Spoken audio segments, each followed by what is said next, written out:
You know what it is, Unique Mecca Audio, man. I'm tapping in. Look to see the live update. We taking this out. All right. All right. So that's what it is. You know, let me give y'all the little intro real quick. Show you how I got this little thing set up. You know, matter of fact, I'm gonna give you this with the picture. Keep it going, keep it going, keep it going, keep it going, keep it going, keep it going, keep it going, keep it going. Mecca what? Mecca audio, Mecca what? Mecca audio, Mecca what? Mecca audio, Mecca what? Mecca audio. I like the way it's going down.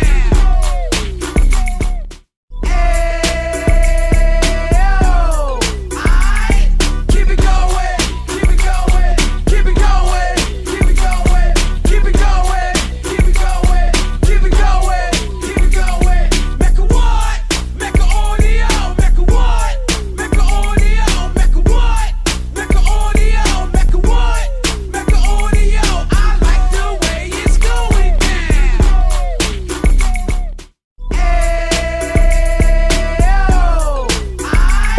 Keep it going, keep it going, keep it going, keep it going, keep it going, keep it going, keep it going, keep it going. Mecca what? Mecca audio, Mecca what? Mecca audio, Mecca what? Mecca audio, Mecca what? Mecca audio. I like the way it's going down.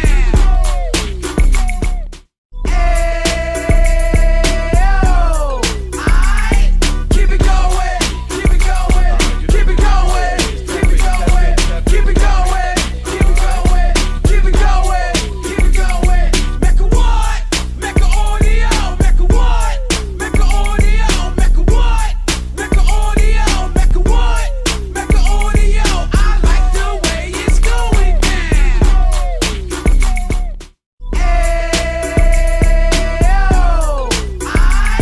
Keep it going, keep it going, keep it going, keep it going, keep it going, keep it going, keep it going, keep it going. Mecca what? Mecca audio, Mecca what? Mecca audio, Mecca what? Mecca audio, Mecca what? Mecca audio. I like the way it's going down.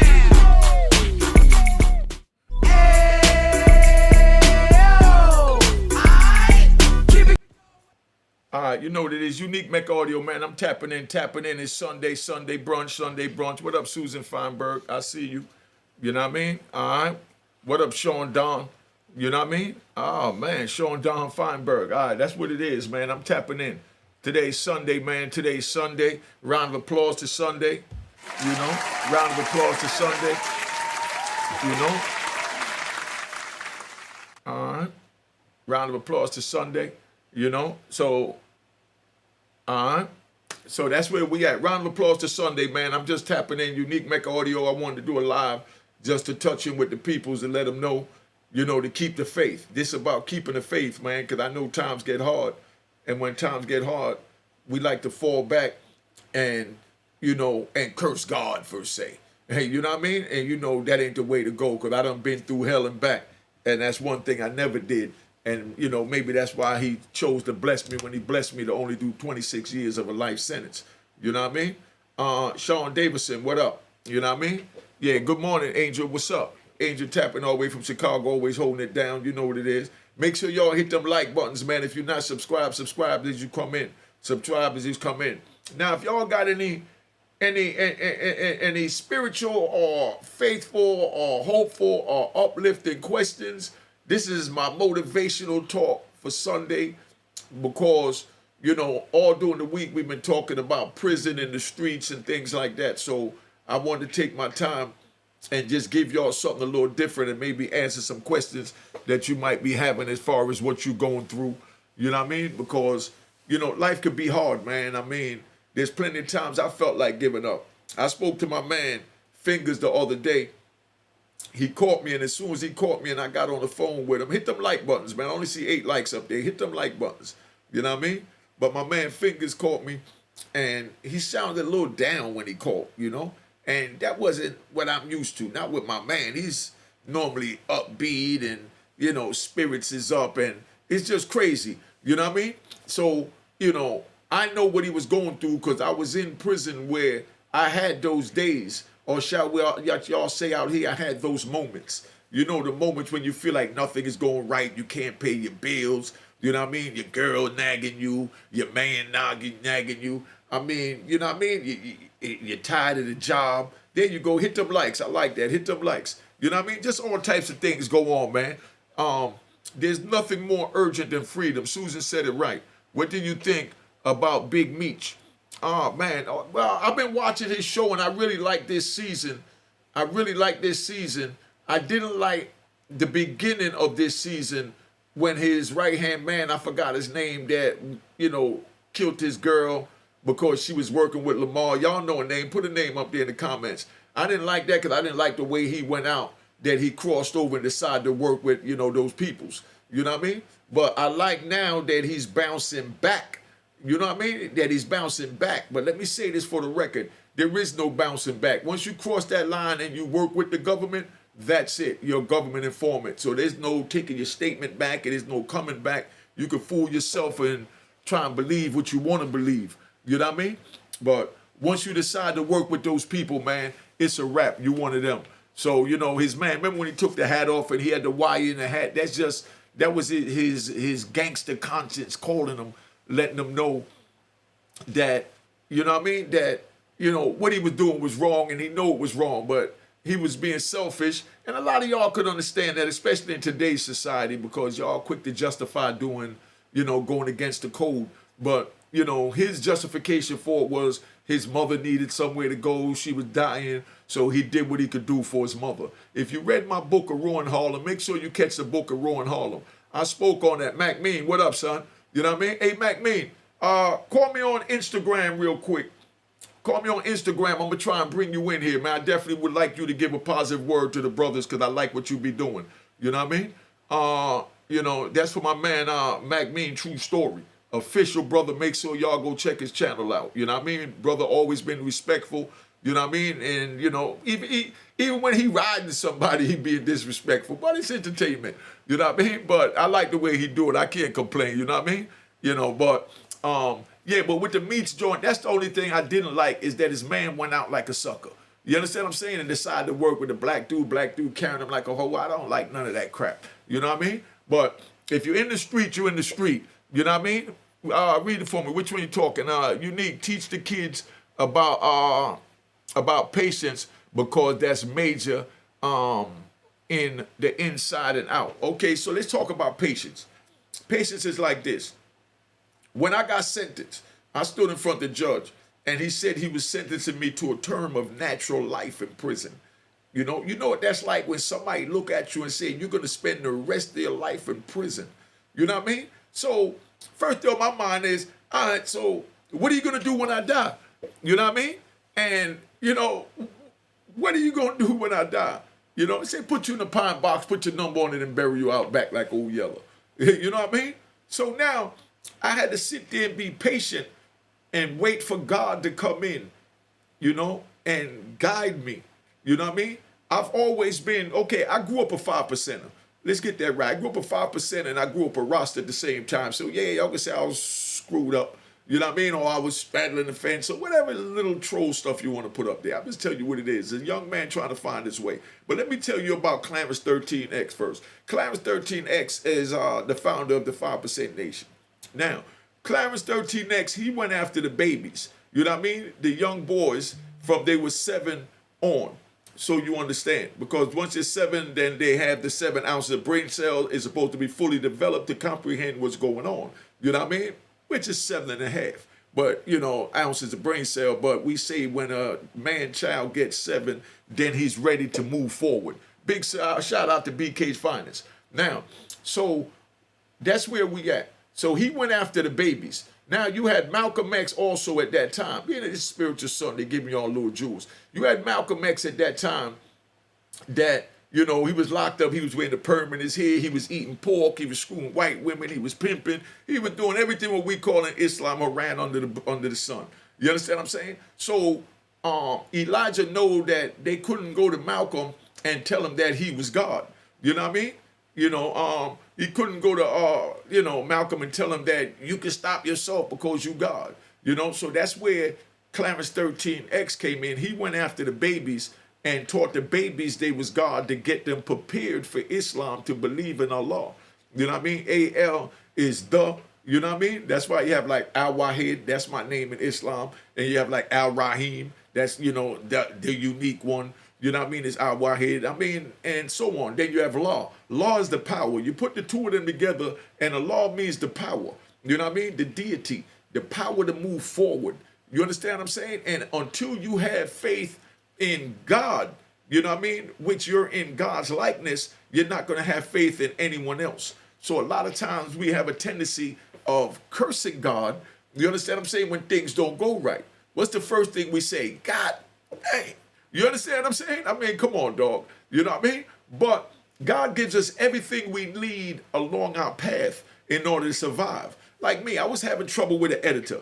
I was having trouble finding an editor. My editor was working with somebody else. And, okay, let me tell my editor, I'm going to get back to the 5% thing. Mind you, I'm just riding. Hold up. Let's give a gunshot. We just riding. This little Sunday morning, we just riding.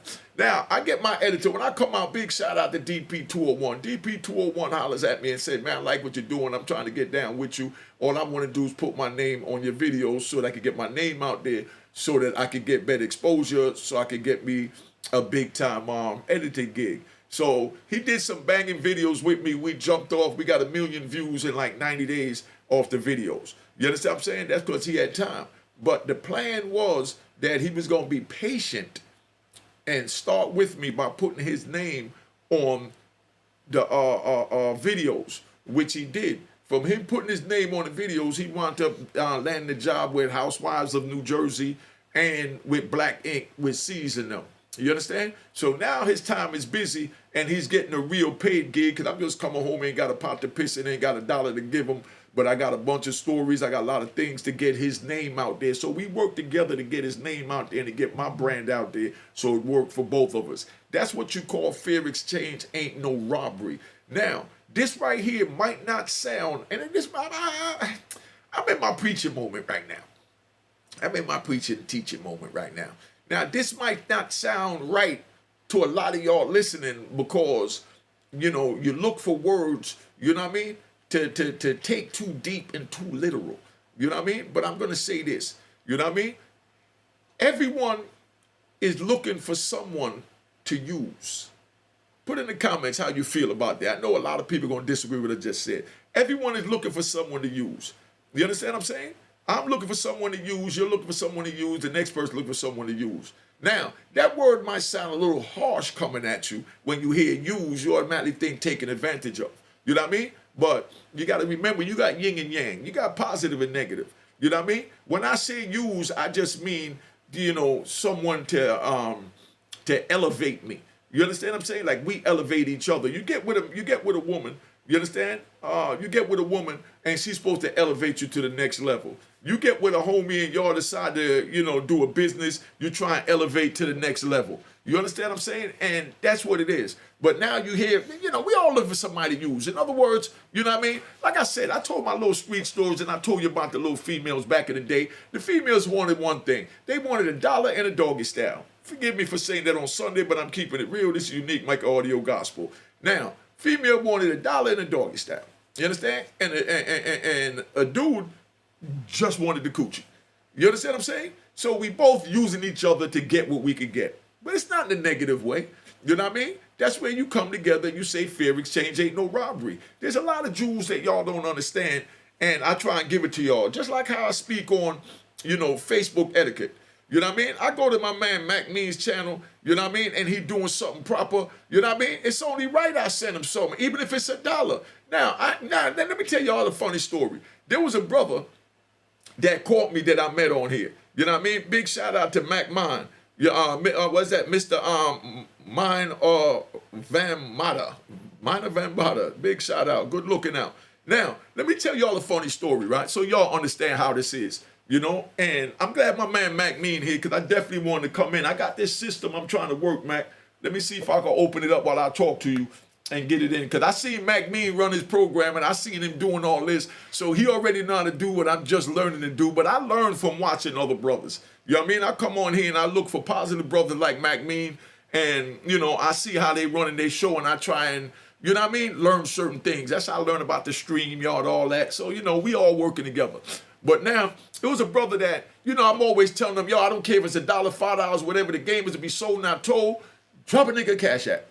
Because that's the way we was raised back in the day. You understand what I'm saying?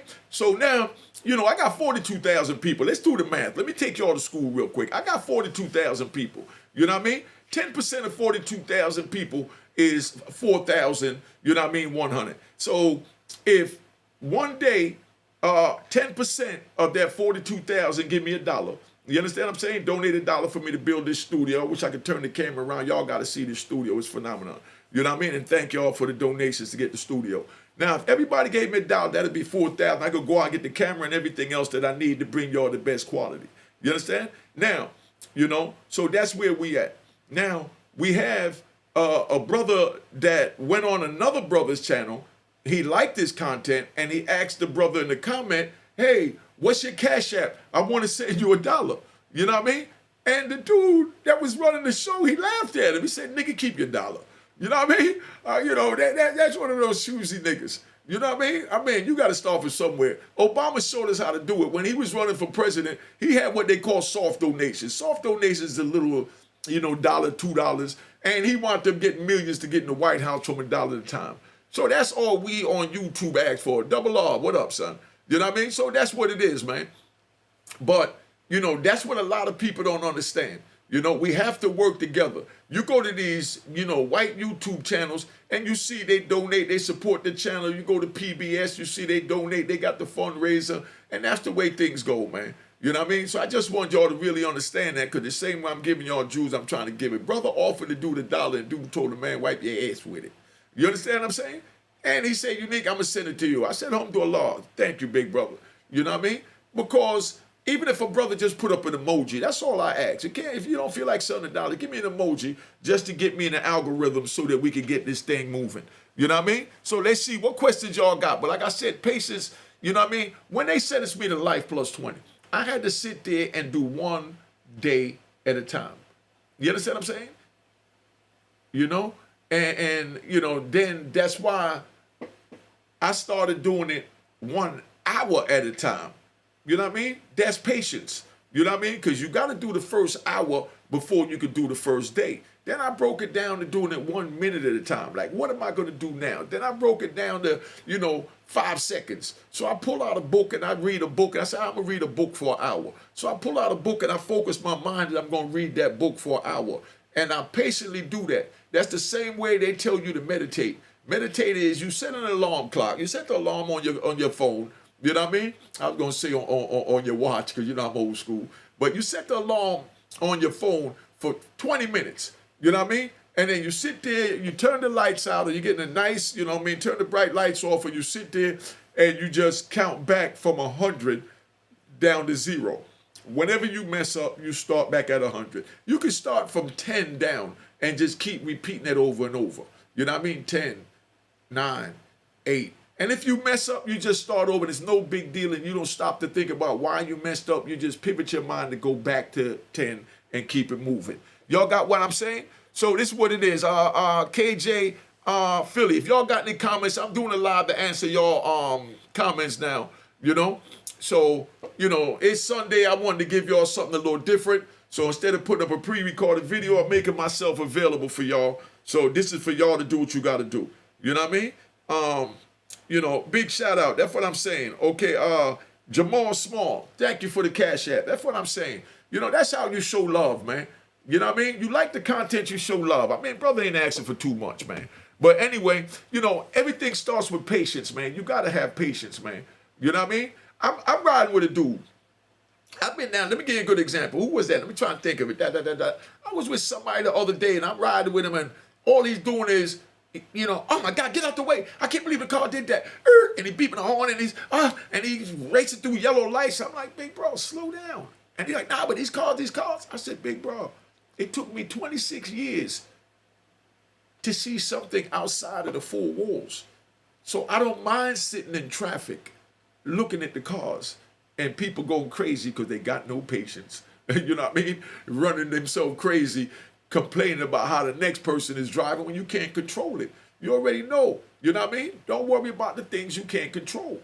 You know what I mean? Leave that in God's hands. I said, me and you in here, I'm smoking this black and mild. Let's just kick it about something, and we just take our time in traffic. And like, no, but they this, they that. And I'm like, yo, big bro, relax, man. You know, it's not going nowhere. We're still going to get there. The GPS is telling us that we'll be there in 20 minutes. That's including the traffic. So let's just be patient, family. You know what I mean? And just relax. You know what I mean? And he's like, man, I never thought of it that way. I said, you know, me waiting to come out here to sit in the car to see traffic, you know what I mean? Every night I prayed for this moment. And now you messing it up with this craziness. Come on, man, stop it. You know what I mean? Pretty gangster. Financial freedom express. And to be honest with you, Unique, I feel like it's disrespectful to send an old millionaire like yourself a cash app for $1. I know it makes sense if everyone do it. Under 10 seems crazy. I understand that, and that's perfect. Pretty gangster said it right. But let me explain the method to that. Back to patience. You know what I mean? That's what it's dealing with. We're being patient right now. You know what I mean? We have to teach them to crawl before they can walk. If they get used to sending $1, then they'll have no problem hitting $5 and $10 later on down the line. But some people look at it like, man, I'm not giving that nigga $10. You know what I mean? But then some nigga look at it like, I throw the dog a bone and give him $1. You know what I mean?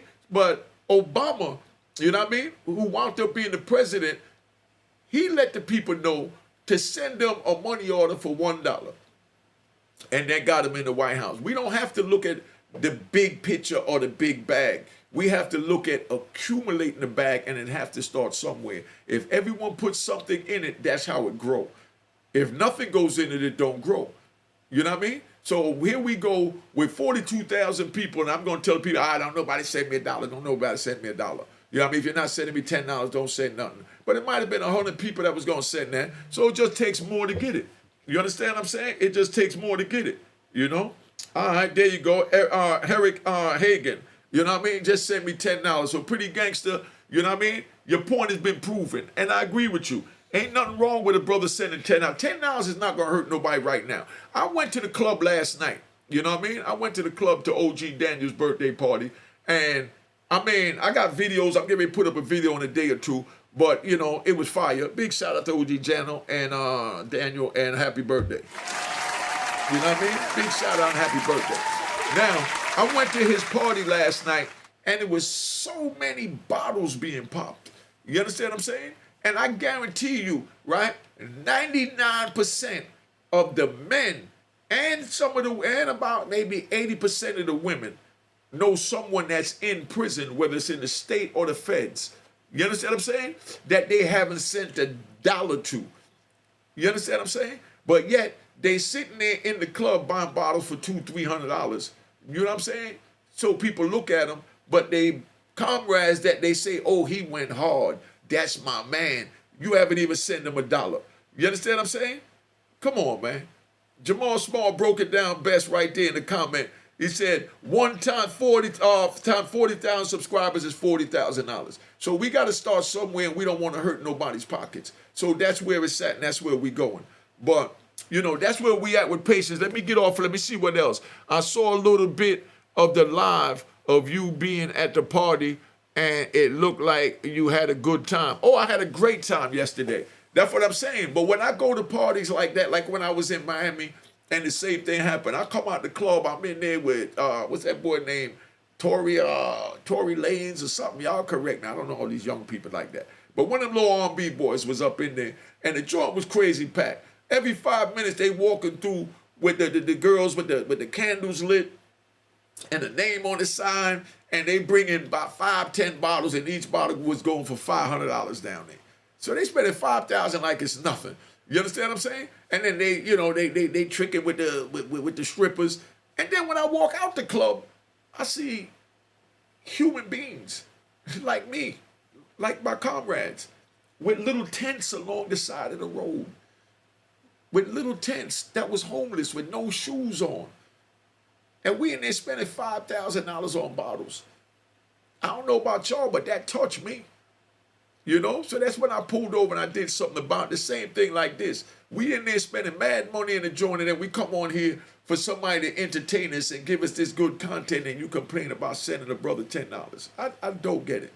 You understand what I'm saying? I don't get it. But, you know, I'm from another generation, so, you know, it is what it is, you know? So let me see where we at. Let me try and scroll some of these questions. I got my joint set up so I can see what's going on now.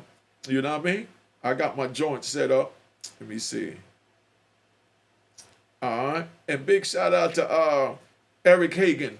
You know, just sent the brother a good $10. That's what I'm saying, man. The game is to be sold, not told. Let me tell you all about a typical Sunday in prison. You know what I mean? Typical Sunday in prison, so you understand. A brother get up on Sunday. A lot of dudes get up, and the first thing they do is go to TV to go write down, you know, the scores of last night's sporting event so they can put their ticket in the day. You know what I mean? Then you get brothers that get up and press their clothes and get ready for visit, and some press their clothes and get ready to go to church. You understand what I'm saying? And some put on their sneakers and sweats and get ready to go to yard. But everybody doing something different, and everybody think what they're doing is right.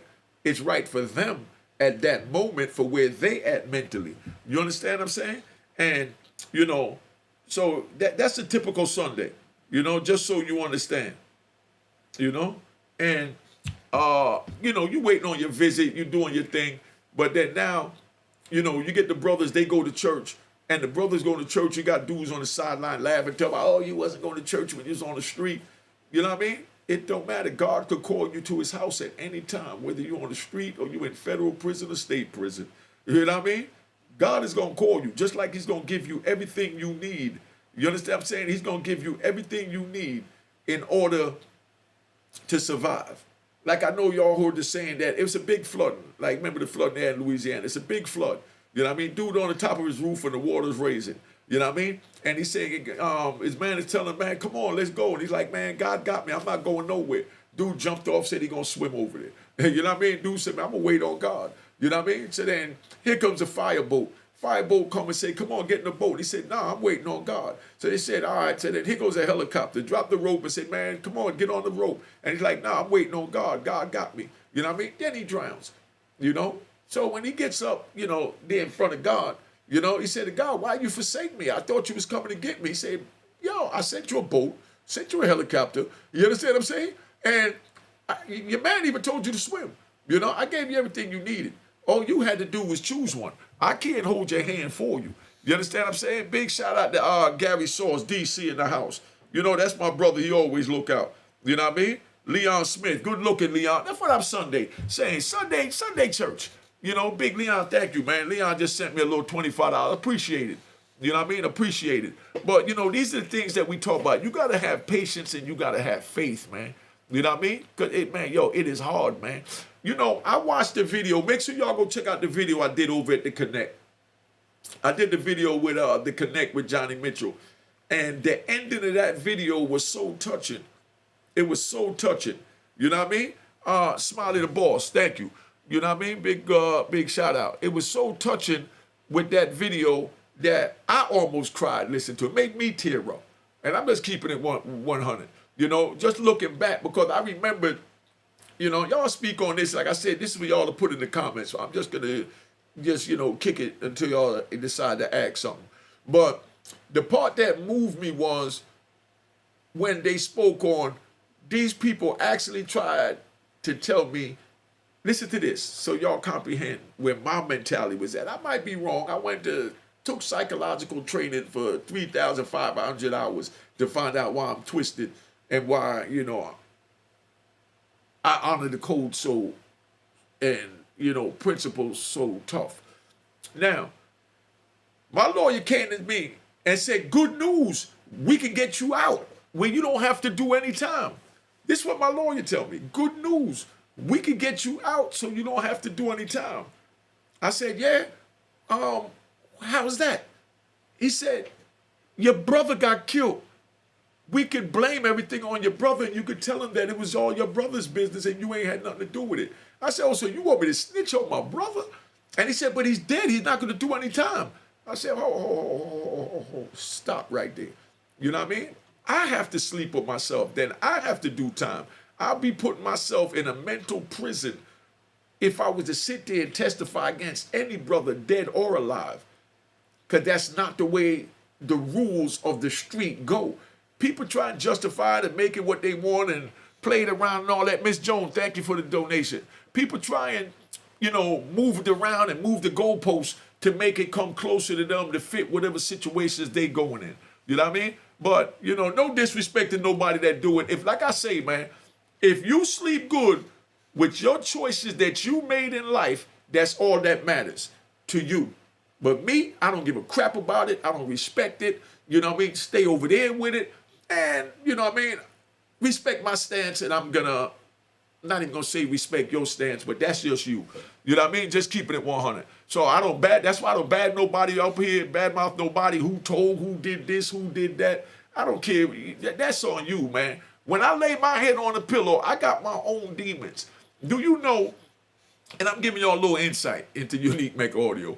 Do you know that every night I sweat, wear my t-shirt, by 2 or 3 in the morning, if I go to bed by 11, by 2 o'clock in the morning, my t-shirt is completely drenched like I was swimming.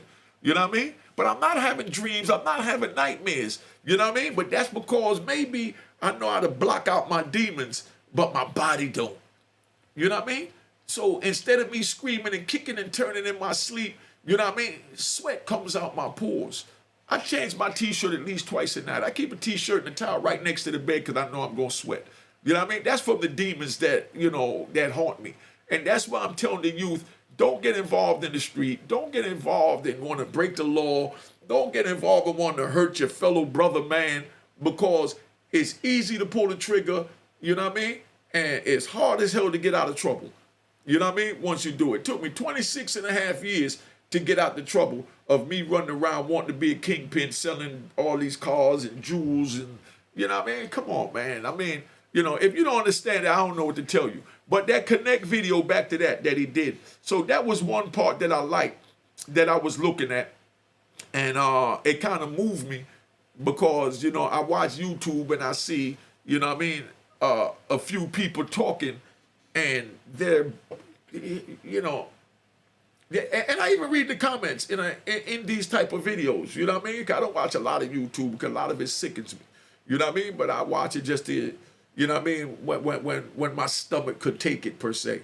But I see in the comments where everybody got a justification for telling. You understand? And I was in the prison, and for 26 years, I know that there is no justification for telling.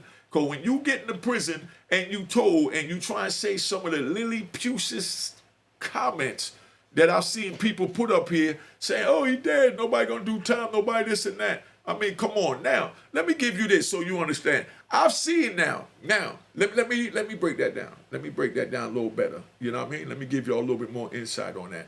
I've seen brothers, you know what I mean? I've seen people on the inside that, they co-defendant gets killed. You understand what I'm saying? And, the two of them was locked up. They co-defendant get killed or they homie get killed. And then they say that it was, the homie that did it, and they write an affidavit and they try and go back and come out. But that's trying to get a man out of prison. But when you go work with the police to, to solve a case, now you're crossing the line. You understand? But I've seen brothers, you know what I mean? And I know y'all gonna have a lot of comments about this. That's why I'm giving y'all this scenario so you understand. I've seen brothers get their homeboys to write an affidavit saying Johnny Blow is the one that killed such and such because Johnny Blow is dead. But dude is doing that to get his freedom. You understand what I'm saying? That, again, let me say that for the record, I wouldn't do that either. You understand what I'm saying? That I wouldn't do. But I've seen brothers do that, but that's their comrades that they ran with. And if their comrade was alive, their comrade wouldn't have a problem with it. But when you go, somebody you don't even know, and say, oh, this person killed this person, that one, that, no. Now that's not no good. Okay, Bert, good looking on the super chat. Big up to Unique Mecca Audio. Like to hear a story about celebrities, trailer visit, learning programs. All right, so let me give you one real quick. I was locked up in ADX Supermax back in about 96, 97. You know what I mean? Now I got with him in 97, 98. I was with Woody Harrelson's father. You know what I mean? Big shout out to Woody Harrelson, the actor. Big shout out to Woody Harrelson. I was with Woody Harrelson's father in ADX. You know what I mean? If I'm not mistaken, I think he killed the judge out there in Colorado or something like that. But this the big actor. All the money in the world he got, he couldn't get him out of jail. All that man did in the prison was just lay down in his bed. He had mad books sent to him, and he just read all day. He just laid in the bed and read all day, waiting to die. And when I met him, he already had like 20 years in. You know what I mean? And that was in 96. And I got 4. I think he died. He wound up finally dying in prison because he was an older man. But, you know, I've seen a little bit of every man, you know, so much go on that you just wouldn't even believe. And that's why I tell you that it's not worth it. You know what I mean? Don't, you know, man, stay positive, man, and stay out the bull crap, man. Let me see some of these comments. Yeah, make sure y'all hit that like button. Thanks for telling them, Angel. Once people work with the police, they have proven to be BNA. There you go. That's pretty gangster. That's what I'm saying. So I'm not telling nobody what to do, how to do. I'm going to tell you how I do it and how the street go. This is how the street go, man. I die before I tell on the mother. You know what I mean? That's just me. But that's why, like I said, I took 3,500 hours of psychological training on the inside to find out why that's embedded in me like it is. You know what I mean? So that's why I tell you, don't even get in the streets so we ain't got to have this conversation, man, because this ain't nothing to have at the round table, you know, because you ain't supposed to be in the street anyway. You know what I mean? Jamal Small, what about if you did it and your co-defendant die and blame it on him? Is that telling too? No, I just spoke on that, Jamal. You know what I mean? That's what I'm saying. I've seen a lot of people do that. That's different. You know what I mean? The way that's looked at in prison, that's different. You know what I mean? Because that's your co-defendant. Like, let me give you a good example on that so maybe y'all can understand, because we're going to get all kinds of crazy comments in here about this. Okay. Now, my brother, you know, Khalif, a.k.a. Pete, is dead. Got shot twice in the head out in Seattle, Washington. His girl was locked up. You understand what I'm saying? Now, I had no problems with his girl, you know, putting it on him in order for her to get out because she was the mother of his child. And if he was alive, he would have even took the stand to get her out. You understand what I'm saying? So when your comrade gets killed, you understand? If it's truly your comrade and he gets killed, you know what I mean? You got to think, if he was alive, what would he want? You understand what I'm saying? If he was alive, what would he want? I know y'all might not be able to comprehend this because this is a lot, especially meaning y'all ain't really get a chance to really wrap your mind about it. The first thing y'all think is I'm telling because I'm not doing time for nobody. But, you know, that's how that worked. I wouldn't have a problem with my brother's girl, you know what I mean? With his child, you know, blaming everything on my brother, as y'all would call it. You know what I mean? Because if he was alive, he would have took the stand to get her out of jail. If my comrade was alive, if that person's comrade was alive, if that's truly his comrade, he wouldn't have a problem with him doing that. But when the government comes say, hey, come sit down with me, I need you to help me do this and do that. No, we don't sit down and talk about nothing, Mr. Government. You know what I mean? But if a comrade come to you and say, look, I'm trying to get out of jail, it's another comrade. Big shout out to my man Michael Palmer just came home. Remember I was saying free Michael Not Palmer. Big shout out to the big homie. Not just came home. You know what I mean? But it's just certain things, man, that y'all got to understand. You know, you do. You know what I mean? Nah, she wasn't a civilian. It wasn't about being a civilian. Listen what I'm saying. Listen what I'm saying. Me and my brother broke the law. Me and my brother broke the law. You understand what I'm saying? I got caught. You understand? My brother gets killed. You follow me? But I got caught. I'm not going to try and lessen my time by saying, no, my brother did it because my brother's dead, because that's still ratting. You understand what I'm saying? Now, in my book of Ruin Harlem, I spoke about how at the end of part 1, if y'all didn't read it, I don't want to give it away. But you know what I mean? I gave my brother an out. You know what I mean? When he violated me. You always give a man an out. You follow me? But like I said, you know, I know if my brother was alive, you know, I know if my brother was alive, he would have wanted my he would have wanted, he would have testified for my, with a sister-in-law. Hold on. Let me see. Yo. Hello? What's up? Who this? Talk to me. What's up with you, bro? Ain't nothing. Tell them who you are and where you calling from, big bro. I got you on the live. I see you calling from that town. From where? Hey, from that town, Indiana. Indiana. I don't know. I'm all the way on the East Coast. Teach me, big bro. Yeah, so what's going on, family? Okay, in my old neighborhood, it was like golden era. Everything was beautiful. Everybody was out. It was beautiful, man. Wonderful, man. It was just like a strong black community. Everybody tight-knitted. We knew each other since we was kids. Just everything was just illustrious, beautiful, wonderful, and powerful. So you had your squads in the neighborhood. You got this squad, that squad, the other squad. Every now and then there was friction, but it wasn't nothing that we couldn't overcome. So one of the strongest, I don't want to call them gangs.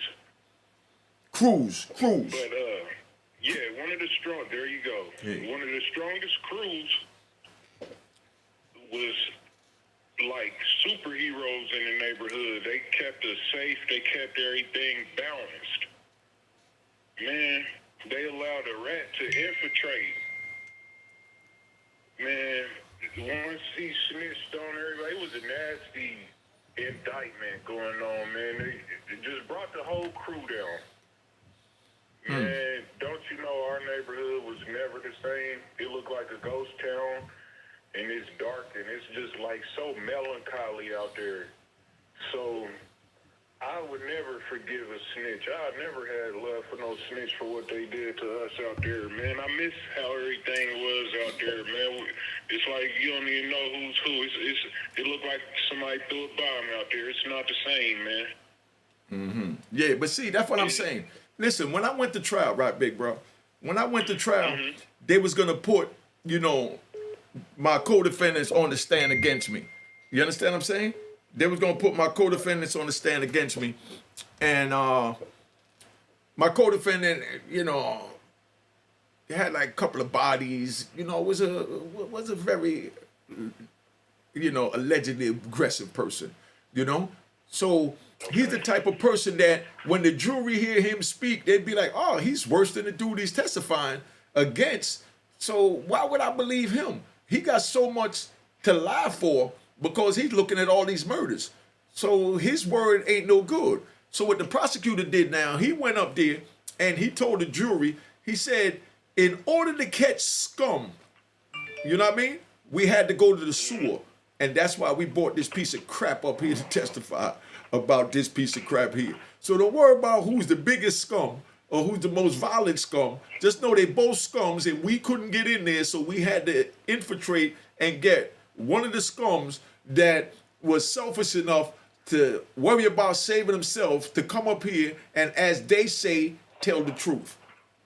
Did you understand that? Cold-blooded. Yep. You understand? So all they do, and that's why that Big Meats joint that I'm watching, the BMF series, I love it, by the way. Big shout out to 50 and Big Meats. Yeah, he did that, But now, I mean, it's just great, man. One of the greatest shows I ever seen.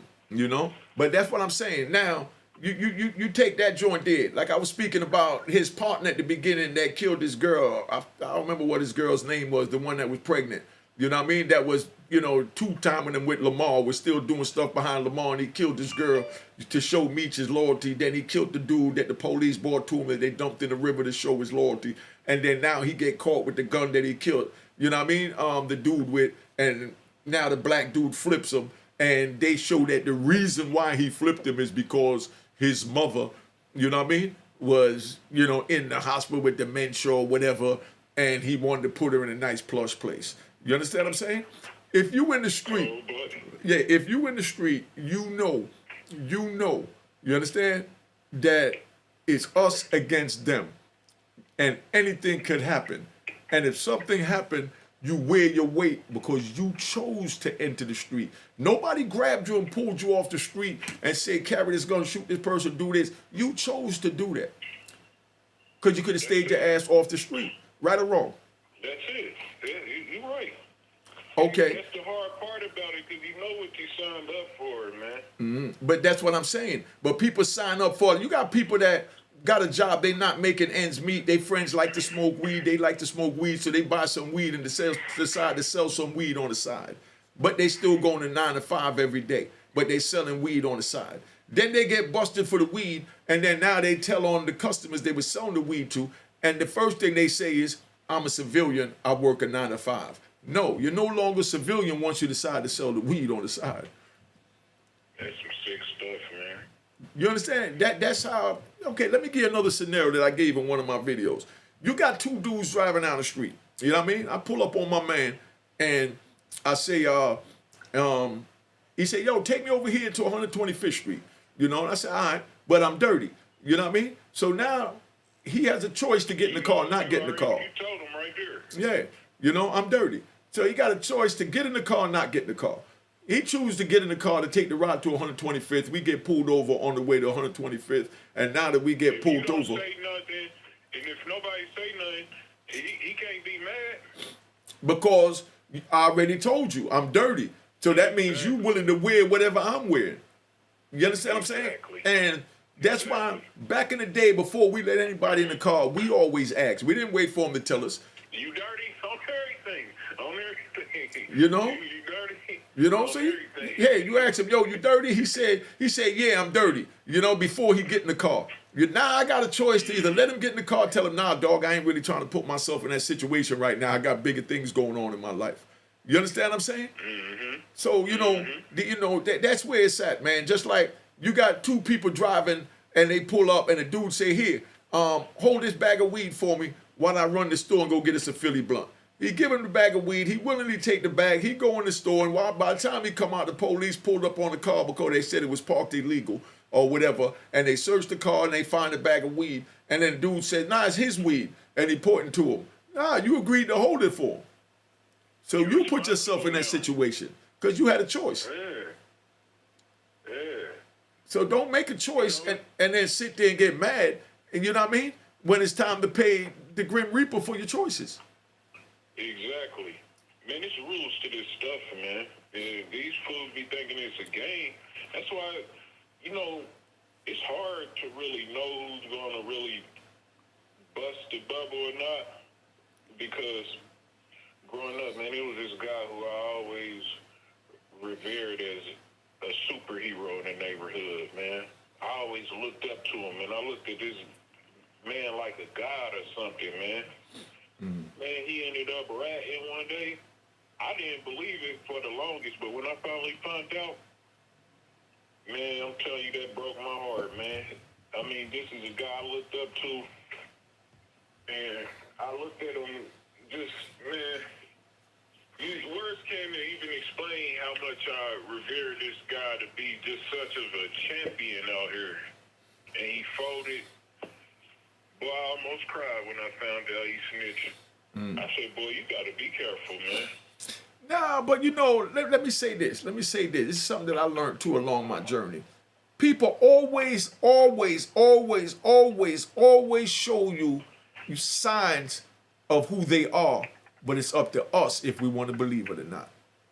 You understand? You ain't kidding, because you got to pay attention to those little finicky signs, man. You ain't kidding. Listen, let me give you one. It's still a little thin line, though, because you never know how a motherfucker get when they on that spin. But I understand what you're saying wholeheartedly. If you just really peep game and just be thorough about everything you do, you should be able to decipher what's what. Listen. Now we got something dealing with loyalty. Let's talk about this now. Let's bring this to the civilian world. You got a girl. You got a girl with her man. You know what I mean? And you got her best friend. You understand what I'm saying? And you got him. He got his best friend. Now The dude is out at the bar and he's with another female. You understand what I'm saying? Now, the girlfriend's girlfriend is there and she sees her best friend's man with somebody else. She's going to go back and she's going to tell. You understand what I'm saying? But that's because she has no alliance to the boyfriend. Her alliance and loyalty is to the girlfriend. You understand what I'm saying? Yeah. You follow me? So some people say, oh, your girlfriend ratted me out. Nah, your girlfriend didn't rat you out. You know what I mean? The girlfriend did what she's supposed to do because she's loyal to her girl. You understand what I'm saying? That's the same way if we see the police coming while we robbing a house or selling drugs, we're going to say, yo, the police is coming. So you're not going to say that, oh, you ratted the homie out to the police because the police was coming. You understand what I'm saying? That's true. You know? That's true. So, You go ahead, big bro. You really you really hit on a good topic right there, because I want to know how you feel about people who be saying, like, you got dudes like Charlemagne say, oh, I can snitch because I ain't in that lifestyle. But whoever you are, if you snitching on somebody, you snitch on somebody, you still a target, whether you in it or not. I hate when people say, oh, I got to pass the snitch. You don't nobody got to pass the snitch. Mm-hmm. That's how I look at it. I don't care who you is. Snitching, we ain't like snitching when we was kids in school. We call you a tattletale. Your mama called you a tattletale when you did that. Exactly. You know what I mean? What you doing telling on your brother? Who broke that lamp? He did? Your mama beat the crap out you. What you doing telling on your brother? Yeah. You know what I mean? Yeah, snitch. And we learn from in the household. Don't nobody like no rat, man. That's the problem, man. People try to make that rat stuff seem cool.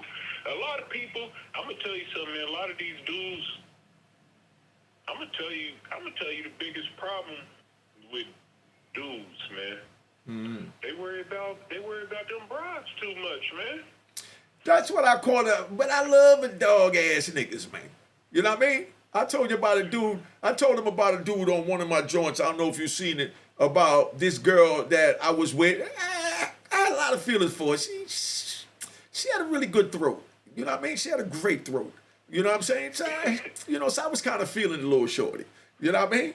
And then my little sister off the block, one of my hood sisters, came running up on me to tell me that she see girlfriend in the car with one of my workers that I was hitting off. So not only she went from the king to the worker, her choice, you know what I mean? But now she went to my man. You know what I mean? There's somebody she knows is my friend. And she didn't go to him saying, yeah, I talked to Unique, man, I'm going to give you a piece of this ass. You understand? She just went to him and played it off like she just wanted to get at him. So I called my man. Look, I calls my man to the crib, right? I called my man to the Mecca and I said, look, man, little shorty that you've been with, that's my little shorty. I've been hitting it. She got great throat. I don't know if it's a crotch or the throat you like, but I love the throat. You know what I mean? And, she thinks she playing us like we don't know that she's seeing both of us. So what I'm going to do is I'm going to call her by the crib. When she come by the crib, all you do, I'm going to beep you. When I beep you, you just come ring the doorbell. The intercom is loud. Say your name. When they hear your name, my man going to let you in. When you come in, you walk right in the bedroom. I'm going to have a butt naked on the knees hitting it from the back, or I might even be getting some throat. Whatever hole is open, that's yours. You know what I mean? So now the homie comes up there and he kicks the door open and he walks in. And he sees me, you know what I mean, hitting it from the back. So I'm like, yo, put it in the mouth, put it in the mouth. You know what I mean? And the homie turns around and walks out the room. You know what I mean? So, of course, I ain't let that stop me. I finished what I was doing. You know what I mean? So after I'm done, I get dressed and I go out there and, shorty's sitting on the bed. I go out there and I ask my man, yo, dog, what happened? Why you ain't just put it in the mouth? I mean, she already screwing you and me, so why you gonna let her feel like she playing us? You understand what I'm saying? This is how we let her know that you already screwing both of us, so we do what we want with you. You know what I mean? Because you played yourself. And my man looked at me and said, but I love her, dog. You love her? Could you believe that?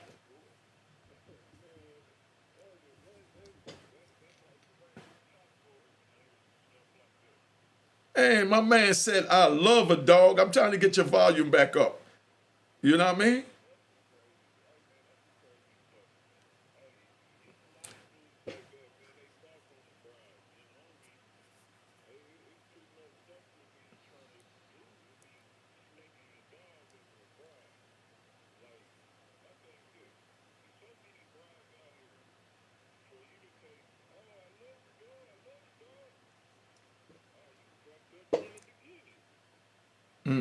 Yeah. Yeah. I don't know why your volume went down, big homie. Hello? Nah, not really. Hold up. It's something I must have hit. Let me see. You know, I don't even know how to work this joint. Just hang up and call me right back because I don't know how to turn the speaker back on. All right? All right. All right. So, so that's what it is so y'all understand, man. You know? I mean, when somebody try and play you, you do what you got to do, man. That's why I say don't get involved in the street because you get involved in the street, you mess with a real street dude, you're going to be treated like a real street person. You know what I mean? And, I walked down the streets of Harlem. Before I went to prison in 1993, there wasn't no white families. It wasn't no Chinese family. I come home and they got all of this going on. You know what I mean? We got all this going on when I come home. Now, +1 904. hold up. That should be it. Yo. Yo. I can hear you now. Go ahead, finish. Now, this is Gary Shorts, man. Oh, what's up, family? Talk to him. What's up? Huh? Wait, hold on. This shit doing it. Oh, somebody else trying to call is what it is. Hold on. Hello? Yo. Say something. Yeah, what's good? All right, go ahead. Say what you're saying now. My bad. I got it right. Yeah, this is Gary Shorts, man. I just want to say to the youth, man, that none of this is worth it, man, because nowadays most of them running around with the gang banging, the scamming, and they automatically walking into the feds. They skipping the state, and these people not playing with them, man. You don't want to be like us. I just did 15 years, and you lose your whole 20s, 30s like it's nothing, man. And these people don't care, man. They tricking these dudes into telling on their friends, doing all kinds of stuff, man. It ain't worth it, man. Get you a regular job, 9 to 5, and be whoever you are. I got a non-profit right now called Blockwork, man. And I'm down here in North Carolina, man. I'm feeding homeless, doing recidivism prevention, relapse prevention, recovery dynamics. I'm just trying to help people from all aspects, man. So I just want to say, man, none of this is worth it, bro. Leave them streets alone, man. Get a regular job, 9 to 5, and one day something's going to break for you and you'll be able to live the lifestyle you want. Just keep striving that way, man. Leave them streets alone. And I'm out, man. That's all I wanted to say. All right, thank you, big bro. But see, that's what that come from. That come from what I was saying earlier, patience. You know what I mean? Because let's do the math. Let's do the math. I love math. Just like how I broke down. And I don't see nothing going on over here with the Cash App and the Super Chat. I mean, we sitting here giving you game to be sold, not told. I don't care if it's $1, $5, like Pretty Gangster said. $10 ain't gonna hurt nobody. But anyway, so now let me give you one. All right, because this is the way this thing play out. Now, I went to prison for 26 years because I couldn't read or write, didn't pay attention to school, didn't give a crap about school. My peoples taught me to read a triple beam scale before I learned my ABCs. That's what happened back in those days because we needed money to feed the family. Not making no excuses, that's called mollifying. But not mollifying it, but just letting you know what the reasons were, whether it was right or wrong. Alhamdulillah, that's what it is. We ain't gonna nitpick about it in the comments. Let's focus on the point at hand. Now, I'm like, man, I can't do no work in no McDonald's or no Wendy's. I look like working for minimum wage. That was our famous saying back then. Then we could hit the block and we get all this old crack money, you know what I mean? And we think we living good, But then we got our neighbor that's going to school, you know what I mean? And we go to jail, he graduates high school and we ain't even got our GED, you know what I mean? So then here we go, we come out and we back hustling and we drive a big fancy car and he's taking a bus to the community college, you know what I mean? To learn business or, financial, whatever, And we say, man, come on, dog, you taking a bus, you come out here, get this money with me, you know what I mean? And dude is like, nah, man, I'm good, you know what I mean? The dude get a 2-year run driving a Mercedes, buy a couple of cars, screw a bunch of women, buy a bunch of jewelry, and he looking good. Then he get knocked, he go back to jail. When he come out of jail, the homie just graduated from the community college. You know what I mean? So now he's in the financial literacy world. So while he's in there, you know what I mean? The homie goes back to hustling again. So he go back to hustling, he get another year, 2-year run. So after he get the year, 2-year run, you know what I mean? Now he gets locked up, he come out, and when he come out, dude done moved up, and now he's vice president of the company. You know what I mean? And he's making as much money as, not as much, but he's making, you know, a nice piece of change to pay his bills and put money in the bank and do what he got to do. And this dude coming out want to start over fresh, and he go to him and say, yo, let me borrow $5,000 so I could go buy this quarter key. You know what I mean? So I could get back on my feet, you know? And dude is like, look, I don't want to take my money and put it into that because that's like bad luck. You know what I mean? Even though I'm not doing it, if I know that's where my money is going, then something ain't right. You understand what I'm saying? But all the years he spent in and out of jail, the moral of the story, you know, the brother that stayed on the right path, he elevated. You know what I mean? He elevated and he winds up being, you know, vice president of the company. You understand what I'm saying? So the 26 years that I lost in life, I had enough time to get my master's, my bachelor's, and all those other fancy degrees and go get a job and save up money, buy a house, have a car, have a family, and have everything. You know what I mean? But instead, I sat still in prison for 26 years because of my choices. So that's why I'm telling y'all, don't make the choices that we make. Big shout out Gary Sauce. You know what it is. Thank you, brother. You know what I mean? Tivoli Garden, stand up. You already know. Big up to Tivoli. Big up to Tivoli. You know what I mean? And you already know the shower posse in the house. All right? Definitely gunshots. Okay? So, you know, that's what it is. So I'm just giving y'all a little jewels, something for y'all to go on, man, to let y'all know what time it is that, you know, the game is to be sold, not told. I'm giving y'all a lot of jewels. If you can't look at me when I'm telling you, I made to the top of the chain. I'm driving 30 brand new cars. I'm going Mercedes, Benz dealer, and BMW dealer. Say, give me 2 of those, 3 of those, and 2 of these.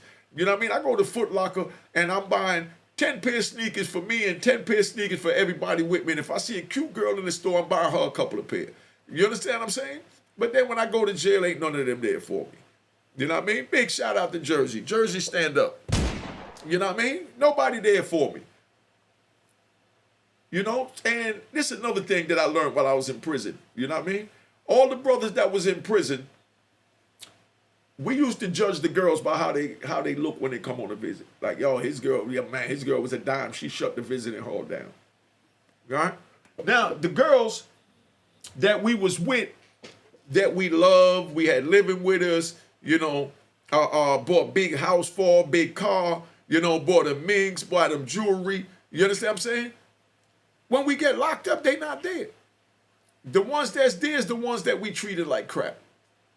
Because they generally loved us. The ones that we showered with this materialistic things, they just love what we could do for them. Cop the book of Rowan Harlem, man. Cop the book of Rowan Harlem. Let's see some of these comments here. Okay, with chocolate drops on the bag. Let me see. I'll move this out the way. Okay, I used to get Big Nick bags from Bradhurst. You already know, big shout out to Bradhurst. Big shout out to Bradhurst. You know? So if you was over there, then I know you know about the Mecca right around the corner. You know what I mean? Okay, like my man right here said, Nusian, in other words, if you made 10 million, it wasn't worth it doing 26 years. You're 100% right, my brother.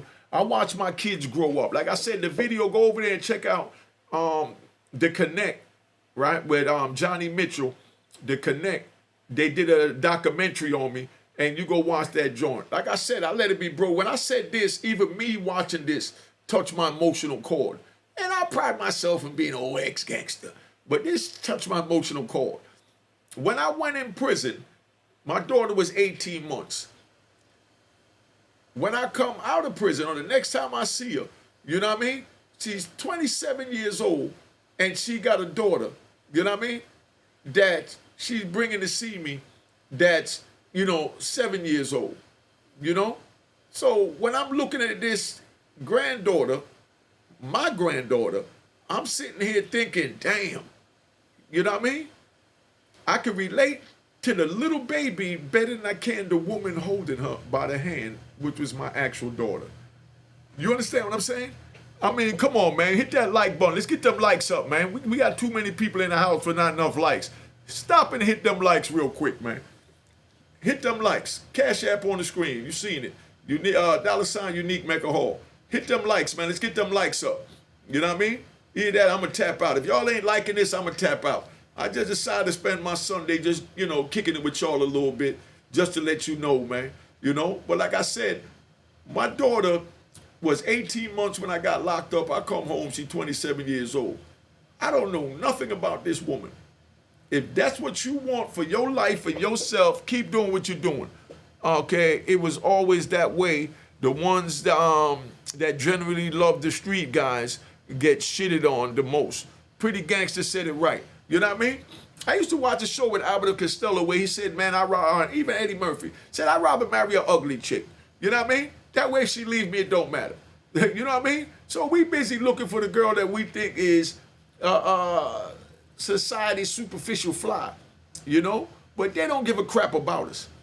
It's the ones that we went to school with, the ones that's there when you need them, because you can't ask none of them girls that you sitting there giving all this money to, you know what I mean? Yo, baby, I'm gonna need to chill out for a minute, so I need you to get a job to help pay the bills.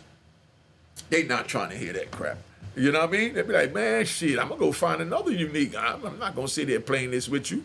I saw it touch me big time. Okay, Gary Sauce. Yo, thanks for the membership too, man. If y'all ain't joined the membership, join the membership and show support at Unique Mecca Audio. Join my membership page, man. I'm gonna start doing lives over there and dropping some real special content that I know YouTube ain't gonna give me nothing on.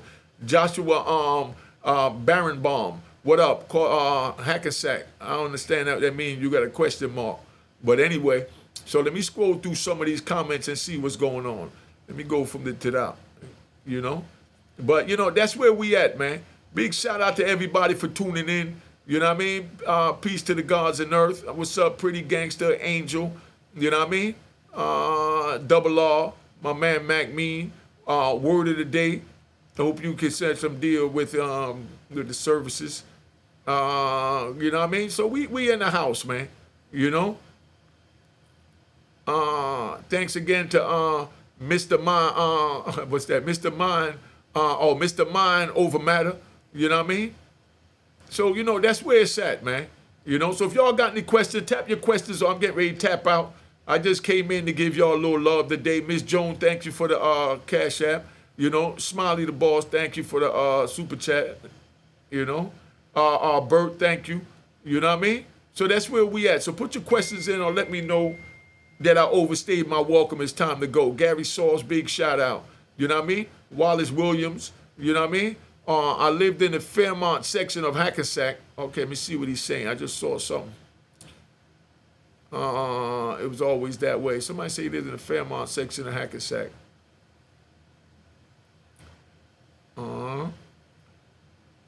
Okay, I see Joshua Birnbaum wanted to shoot some bullshit up there so my peoples blocked him.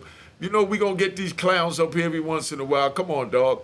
You can find something better to do on a Sunday than trolling. Nigga, get a job, nigga. You know what I mean? UPS hiring. Nigga, go down to McDonald's and get a job and stop trying to troll. You ain't making no money from trolling, nigga. You know what I mean? But it is what it is. Yeah, what up, Wallace? You already know. And that was the dude that kept putting up Jersey something. I mean, come on, dog. I know good brothers in Jersey. Big shout out to Al Ra out in Newark doing his thing, man. He did the man time, hats for me and all that. You know what I mean? But y'all see these clowns come in, just tap them off. You know what I mean? Every day I listen to you drop knowledge. You know what I mean? Anthony Weber. You know what it is, family. We here, man. I just want to do a little live so, y'all could ask your questions, personally live and direct. So that's why we here. Jewel 512, what up, sis? Everything good, man. So that's where we at. Last night I had a good time. I went to OG Daniel birthday party. I was going to go out of town, but I decided to stay in. Couldn't miss the big homie party. You know what I mean? Big shout out Double R, Jersey. That's what I'm saying. We got real men in Jersey. You got these little trolls that never even went across the George Washington Bridge, and they try and nitpick and criticize, what I was man enough to do. You know what I mean? Because it just irks them to their heart that they don't have the heart to do what I did. So they said, I got to try and tear this good brother down. Man, go find your mother to suck. You know what I mean? 38 special raps about the about your style. Street boss reality rap. Okay, I'll send that to my DM. I definitely want to check that out. I definitely want to check that out. You know what I mean? So, that's where we at, man. But, like we said, patience, stay faithful, you know what I mean? You know what I mean? What up, Joe? You know what I mean? It is what it is, man. So we're not even gonna sit here and, waste a lot of time. How long I've been on here? I've been on here an hour already. That's long enough because I might come back later on for this Sunday special and do a live with the good brother Loon. You know what I mean? Tell the youth how the feds know what you own and take it away. Oh yeah, listen, man. That's the first thing they do. My man shot that up there. Nuncian.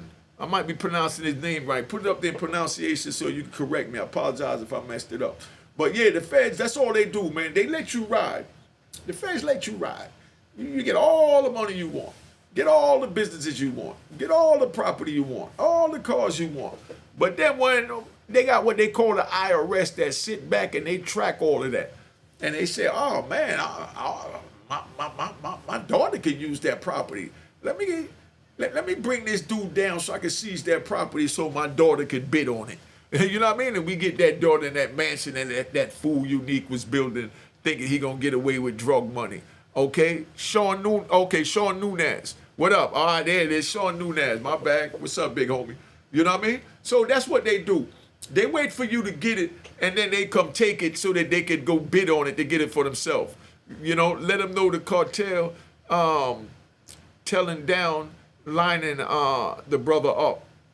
Okay, yeah. This another thing. This is what they used to do. So I give you an idea. The cartels back in the day used to tell on each other's shipments. You know what I mean? Like it was nothing. You know what I mean? And I mean that was crazy. I know dudes that would send a key up the highway, and you know what I mean, just to get that busted so they could get 20 keys passed. You know what I mean? But they just lost somebody in the casualty of war for taking it up there, and they look out for their family and everything is all right. Original hot stepper, what up? Enough respect, family. You know what it is. You know what I mean? Boston in the house. Yeah, like a big shout out to my man Daryl Whiten. You know what I mean? AKA God. Omar Epps and LL played in that joint. You know what I mean? Daryl Whiten. I'm going. What's my man right there? Original hot stepper. Yeah, I might do a pre-recorded joint about about God. You know what I mean? Daryl Whiten when he was up there. I used to be up there in Boston. If y'all up there, y'all know my man Turtle. Tell Turtle holler at me. I used to hang with all the little Jamaicans up there. You know what I mean? Official brother. They was in these little apartment complex, like right off the highway around the corner, down the street from the local pool. But they all had red cars. Red. Turtle had the red 300 Nissan 300 ZX. They had the red BMW, the red Acura. Everything was red. But there was some fly dudes up there in Boston, man. Big shout out to Boston. You could get the book, Don Troy, you get the book at aurorainharlem.com. Just like the title of the book, put it all one name in Google, or you could just type it in your text. Everybody type in your text right now when you get off, or right now, type in your text, aurorainharlem.com. That's it, and send it to anybody. It opens up into a link, and anybody could cop the book. And also, my man, Jimmy Fingers. Type in freejimmyfingers.com. That open up into a link. You can see him and his family's picture. Sign my man's petition. And welcome home to my man, Not. You know what I mean? Team Invasion. God was cool. G-Rap, homeboy. The real life. All right? So you already know. So that's where we at. Okay. Was there a spot called the Pepperhead spot? I think it was off Broadway, and it had religious stuff in the window. Yeah, I know exactly what you're talking about. That was by like 142nd. About 142nd Street. The botanical joint. It used to have all the botanical stuff in it. Man, you're taking me back with that one. You know what I mean? So, that's where we at, man. So if y'all ain't got any more questions, I'm about to tap out. I came in, just want to do a little Sunday joint. I'll probably do something with Loon later. I hollered at Loon. Loon gonna come up here and talk to y'all. you know what I mean, from an Islamic point of view, so that we could, give it together. Y'all want to see Loon later on? Put in the comments right now. Give me an emoji if you want to see Loon. You know what I mean? The bad boy rapper that was down with Puffy and them later on, and you could talk to him. They say the fat cat home. Did he rat? You know what I mean? Man, y'all would read the YouTube, whatever is going on with that. Like I said, I don't get into bad mouthing nobody, man. I just know I ain't rat. You know what I mean? I just know I ain't rat. You know what I mean? So I don't get into who did what, because that ain't gonna make me sleep good or bad, because I don't give a crap. Just stay away from me and my team. You know what I mean? Okay, Petey Ruger, what up? You know what I mean? So it is what it is. Okay, Joshua Birnbaum, what's up? They blocked a couple of your comments. You wasn't talking crazy, was you, big homie? Because it's a positive channel over here, man. We don't do all that. Big shout out to you and your family, Joshua. Let's not do the bull crap here, big brother. Gary Saw said my memories are impeccable. You know what I mean? Hey, yo, I remember going down there to D.C. to East Side. You know what I mean? I think that was the name of it, the club. Every night we went there, it was a murder, but we still went. Every night they was open. We knew somebody was getting killed, but we was still there. Yo, Gary, you remember them days, big brother? You heard about them. I don't know how old you are. You know what I mean? Gary and Indiana in the house. Yo, big shout out to my man. If y'all know somebody down there in South Bend, Indiana, his name was Genzo. You know what I mean? My man Genzo was out with me in Lum Park back in 2001 to 2003. Official brother from South Bend, Indiana. I didn't even know they made gangsters like that out there, because I ain't never been out there, so I didn't experience that one. But, Genzo made me a believer. He represented for your town, big brother. Big shout out to Genzo. If y'all know Genzo out there, let me know. Official animal in the prison. You know what I mean? Put his work in. You know what I mean? Wallace Williams. Yeah, put the emojis up if y'all want to see Loon later on, man. I'm going to bring Loon, the bad boy rapper, up here. You know what I mean? If y'all trying to see him. I ain't going to give you nothing you don't want, because, it is what it is. I'm about to check for you. All right, Malik Muhammad. You already know what it is. Assalamu alaikum, big bro. LG, Wallace, Angel, Jewel. You know what I mean? Joshua. You know what I mean? All right, that's what I'm saying. Okay, big brother. I apologize then, man. I saw they blocked a couple of things you said, and like I said, we don't do all that crazy stuff over here, man. We just give up positive energy and positive vibes, man. Your stories remind me of back in the day in Crown Heights. Oh, man. Back in the days in Crown Heights, the biggest thing, listen, I got so many Delroy Uzi stories to tell y'all, man. We got Chiny Man, we got Danny Bones, Scarface Scully, you know what I mean? We got Pepper, we got Teeny Bop, you know what I mean? We got Tony Tough. Enough yard man come from there. Enough stories from Crown Heights, man. Big shout out to Crown Heights. Big shout out to Crown Heights. You know what I mean? Okay, all right. Gary Saw City after me. So then you already know. I know you heard about Eastgate and East Side and all that, man. Simple City and all that when it was rocking and rolling. D.C. had the murder capital of the United States, and my crazy ass went down there. You know what I mean? Now, who in their right mind going to do that? That's why I had to take 3,500 hours of psychological training to figure out what the hell is wrong with me, that I'm going to go in an environment that they got the most murder rate, you know what I mean, in the United States, and I decided to go down there and rock and roll and shake and bake. Oh, man, what the hell was I thinking? I hope y'all ain't crazy enough to think like me. The money was like 4 times as much, 5 times as much, but at the end of the day, it wasn't worth it, man. I know a lot of good brothers. Hit that like button like they said. Hit that like button. Let's get these likes up, man. Let's get these likes up. These likes don't jump up. I'm about to tap out, man. You know what I mean? I don't see the Cash App going up. I don't see the lights going up. I need to see some emojis. I need to see some action, man. Let me know y'all with me. You know what I mean? The C-Dog and Cooper Show podcast. Salute.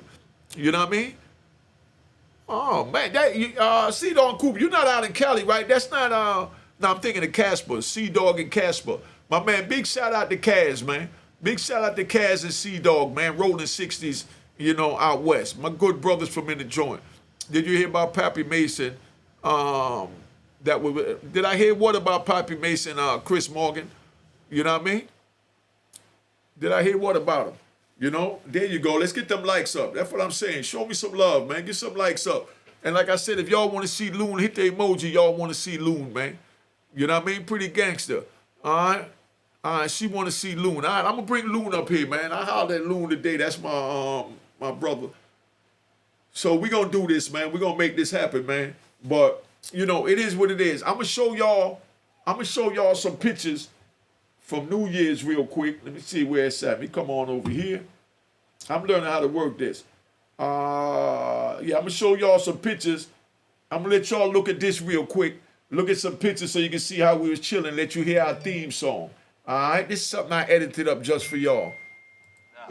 Cheers, cheers, toast the crime, toast the crime, the crime, the crime, the crime. All right, check it out. Me and my man Lucien. Welcome home and shout out to Lucien. You know what I mean? Check out the pictures so you understand what's going on. Hit that like button. If you don't hit the like button, it's different. There you go, hit the emoji.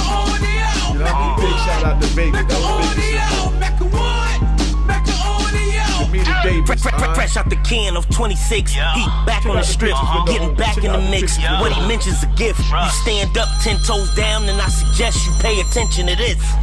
Take a little gully posse and put it in Harlem. He cut from the bottom, came up from the bottom. Drop the book, you should go and get it. The Instagram page and the YouTube, you could go and visit.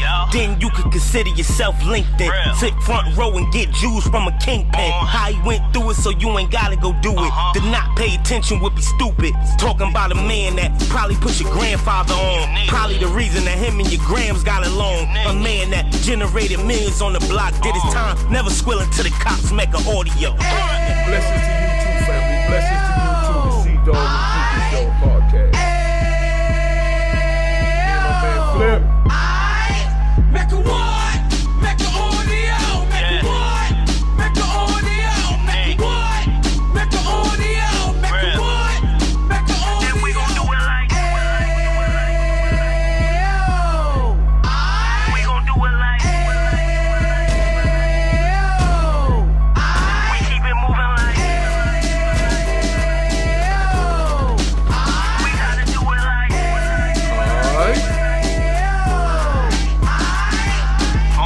Get it live like 2 G's in the 90s. Drop top beamer so shiny. I let shorty go, she was whining.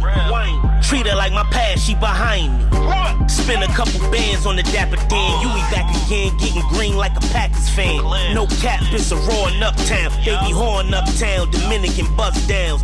Now we on the positive, you we got a lot to give. Now he trying to stop the kids from being inoperative. So take heed, homie, lend a ear. He started in uptown, he gon' finish dead. But now it ain't about selling drugs, buying cars. It's about buying property to make the community ours. So we can give back to the youth them. Cause they the truth them. And bless up to all the rude men. Hit the like button. This is time for you to hit the like button, man. Hit the like button. Let's go. Hit the like button, man. Put your comments in there if you want me to talk about something. Hit the like button. Just giving y'all something for the Sunday morning. Hit the like button. Put the emojis up. Hit the like button. There you go. Get them likes up. I like that. Get them likes up. Make sure if you're not subscribed, you subscribe. All right?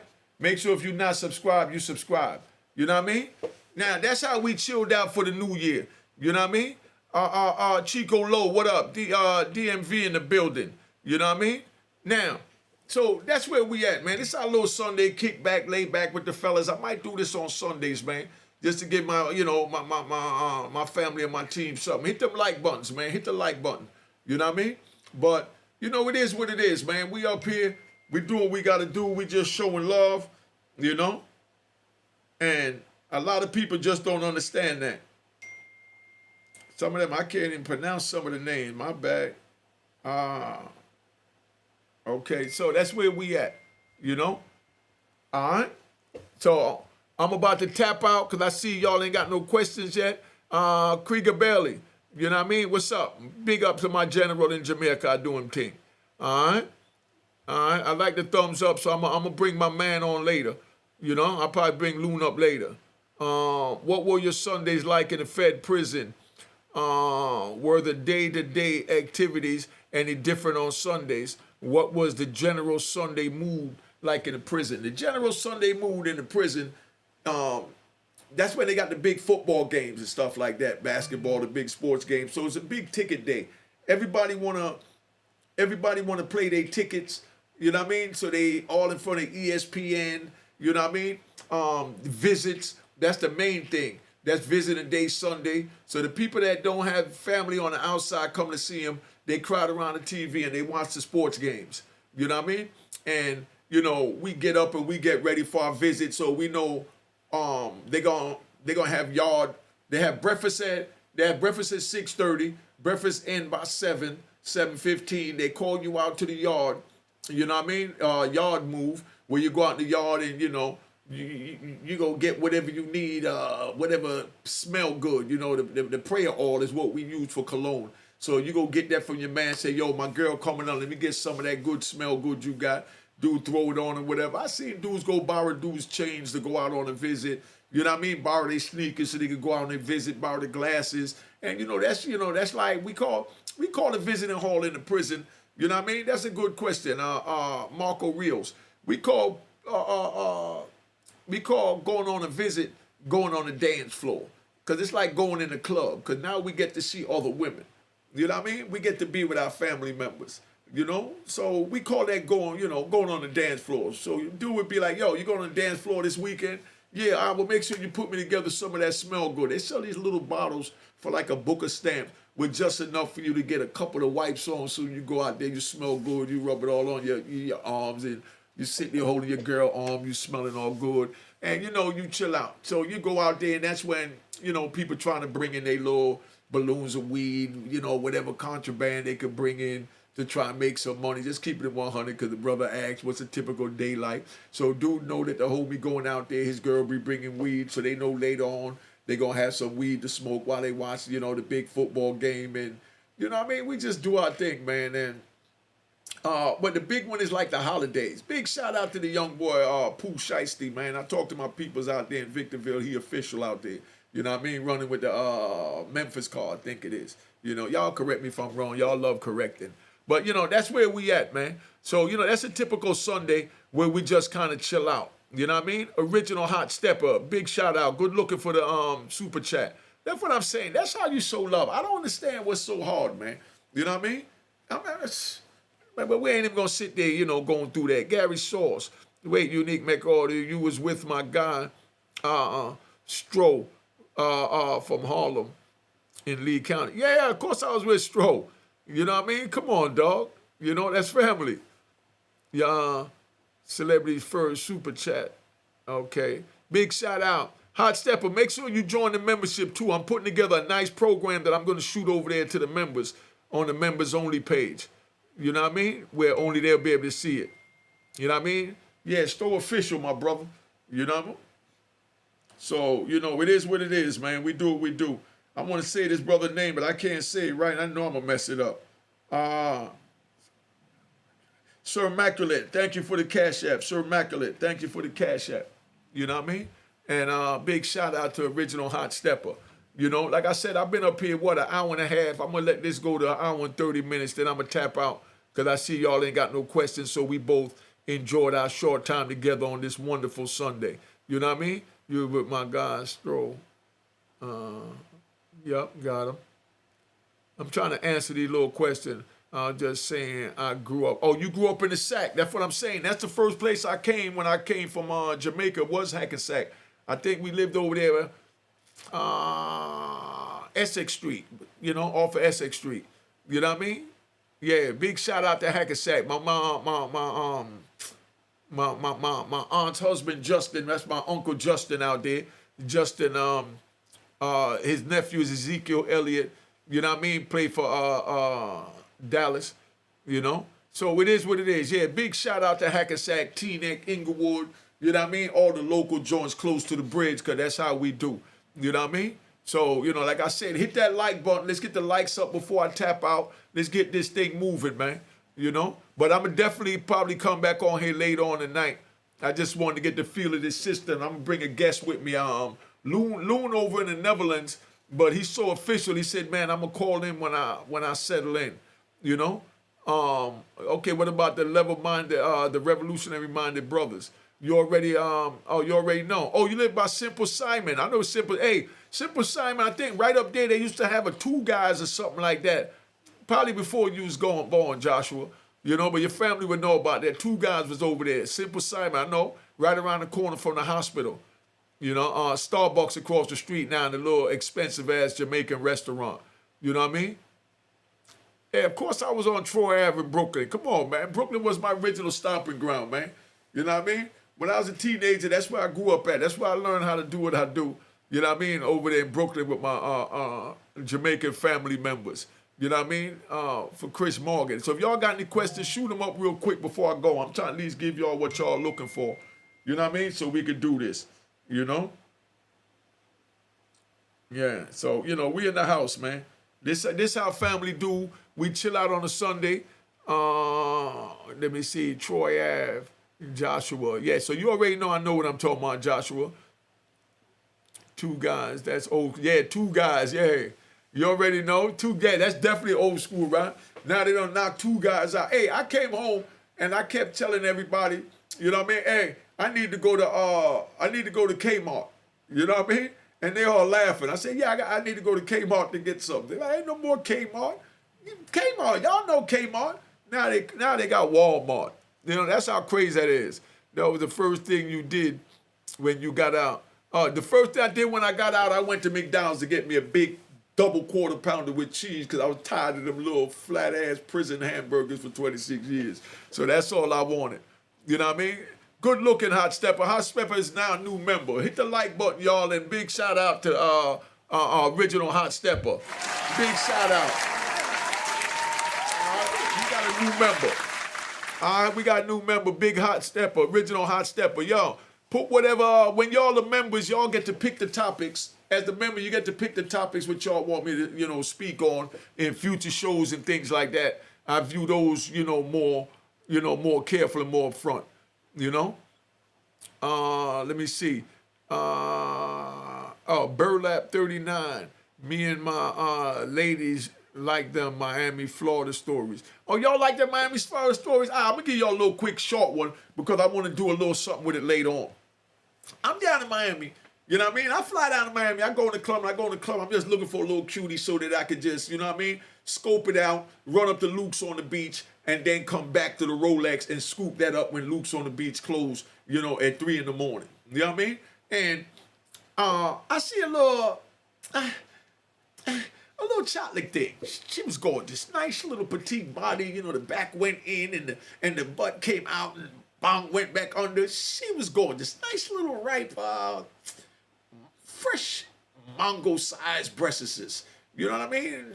And she was a pretty dark-skinned girl and had long hair down to her back. You know what I mean? And, of course, we in the strip club, so she butt naked running around with a pair of high heels on, little calves looking scrumptious. And, normally I play with a little red bone, but I felt like a little chocolate today. You know what I mean? I felt like a little chocolate. So I see Chocolate. I tell her I'm coming back. I go up to Luke's on the beach. I come back. I pick Chocolate up, and now I pick Chocolate up, and Chocolate is with a girl I call my little sister. You know what I mean? But my little sister's best friend, of course I was schooling her the week before. But, we in the strip club. We just having fun doing what we got to do. So it wasn't really no big deal to me. But now when I go down there, my little sister's is cool with the new little chocolate piece I like. So she goes with her man. My little sister go with her man. And then I go with the new little chocolate piece. I'm in the black 3 1/4 BMW with the chrome, all chrome BBSs, you know what I mean? With the silver piping on the interior. I'm flying up 27th Avenue towards Coco's. You know where I'm at. You know what I mean? I just left Rolex on 119 and 27th up the street from Miami-Dade College. I like to say all that so y'all know ain't no cap in here and I ain't got to stop, pause.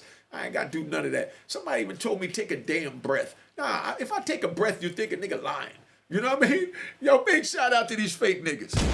Gunshots to the fake niggas. They think a nigga lying if a nigga take a breath. So I like to say a little landmark. I'm all the way from New York City. Call my case up and down the East Coast. When I speak on different spots up and down the East Coast, I like to give landmark streets and clubs and things like that from 30 years ago, fresh out my head, just like I'm talking, like a sweet current flow of mathematics, like the ocean.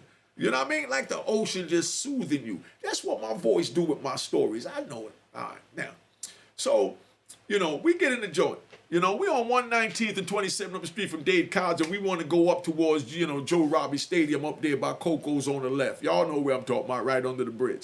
So we shooting up there and it's raining. It's raining crazy. So I'm racing and I got this little BMW 3 1/4, and the girl that my little sister's with, her man, and he in a big ass deuce 1/4, you know, like a light yellowish color. But he's in this, so I say that to say for y'all back in the days, y'all know who had the deuce 1/4. I just don't want to say no names because, like I said, I try and stay away from anything that might even be equating to you fake niggas saying ratting. All right, so let me go. So we speeding up the joint and it just started raining, so it's a little mist on the joint. So I pull out, and you know, being that I got the 5-speed, so as I pull out, I jet past that big dusty ass deuce 1/4 like it was nothing. You know what I mean? But now y'all know going up 27th Avenue from 119, going up towards Coco's up there, like towards 183rd, you know, it's a nice strip, and Miami streets is smooth like you overseas somewhere, you know what I mean? So I'm flying up this joint, but it's kind of raining, and I'm trying to diss the dude in the little deuce 1/4, let him know the European joint is the best, came all the way from New York with it. So I'm chilling up the street, you know what I mean? So now, while I'm zooming up the street, the light is getting ready to turn yellow, but I look in my little side mirror, and my man, deuce 1/4, is coming up like a tank, like he ready to bail me over, and I could tell that he was gonna pass me because the joint was too fast. You understand what I'm saying? I mean, the deuce 1/4 slow pickup, but in the long run, crush my little BMW, keeping it 100. So you know I know what I'm talking about. But on the takeoff, I had him with the 5-speed. You know what I mean? But he started zooming up. So when he started zooming up, the light started turning yellow. Mind I told you, it's like a light rainy mist. You know what I mean? Yeah, you see, I'm all descriptive and my memory's impeccable. What do you call that? Impeccable. You know what I mean? Because y'all going to say I said impeccable. You know what I mean? But it don't matter what the hell I say. You know me, I chat both coming out Jamaica, so my accent can go more at the time. So now, I breaks the joint down. You know what I mean? Because I'm all the way up in like 3rd gear, 4th gear. So I break it down to 2nd gear, and I look over to my left, and what I see? Oh, man, the police is over there. So I'm speeding already, and I break it down. And when I break it down, the car spins around in a circle. You know what I mean? Because the street was misty. So he's coming up behind me, and I'm sitting there doing donuts. Unwillingly, it wasn't intentional, but I know how to rock out of a donut. So I'm spinning around like 3 times in this joint because I'm going about 60, 65 miles an hour on this local street, and it's wet out. But luckily, 27th Avenue, y'all know it's a wide street. It ain't narrow like New York. So the car doing the donut going out of control, and the police sitting right over there on the side of the road. Come on, dog.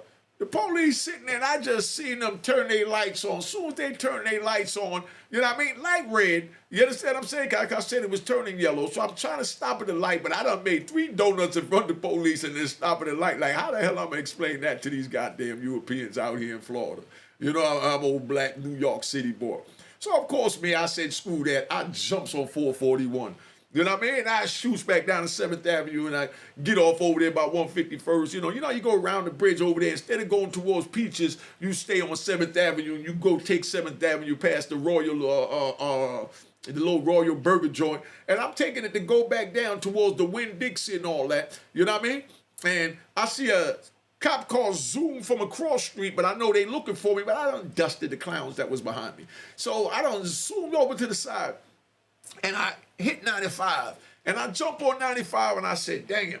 You know what I mean? I still got Lil Shorty with me, you know, but now we supposed to be going up there to where they was staying at. They was like on, where was that? They was like 67th Avenue and 183rd, way up there, and I'm way over here.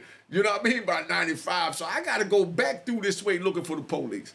You know what I mean? So what I do is I just creep off, take the back road. I went and parked the car, and then I went and got the green and white twin turbo. That way I could be a little brighter, being I was in the black joint. I know looking for the black joint, so instead I'm in the, the twin turbo. But, that's just a typical night in Miami I wanted to share with you because my man said, you know what I mean? Him and his girl like when I do the little, the little Miami stories. But that's how I used to do it down there, man. You was trying to outrun a Buick Electra 2 1/4 in a European joint. Exactly. But all I could do, I took off faster than him. Well, I'm gonna keep it 100. The deuce and a quarter crushed the 325 on the long run straight away. Cause I don't do no faking. But I took off on him. I was in the lead for a minute. You know what I mean? Just so you know, cause I don't really play with with the American cars, but it is what it is. You know, a Buick with the 454 in it. Yeah, you already know. That joint wasn't nothing nice. Yo, I looked in my little side mirror, man. I seen this big joint coming up like, I mean, and I knew he was going to pass me. But to save face and stay in the lead, I could have made the yellow light. I tried to stop so we could start the race over so I could stay in front of him. But the police was on the left. So you already know what it was. So that's how I wound up turning to a big old change. But then, if y'all want the rest of this, I'm going to give it to, I give you the whole thing from the beginning, tell you how it played out. Remember I told you that my little sister was in the car, she's with the new chick now. But the old chick I was schooling the week before, that was, my little sister's best friend. You know what I mean? She was in a body because I'm talking to the new little chocolate piece, and the little chocolate piece was black. And back then, black girls was looked at like they was trash. You know what I mean? If they wasn't like that, the lighter you go, the more prettier they say you are. You know what I mean? So if a girl black, they had an old crazy saying they said now. I got before I say it again to be sold, not told. They had a crazy saying they used to say, how they say that? She black, but she kind of cute. She got to be kind of cute because she's black. You know what I mean?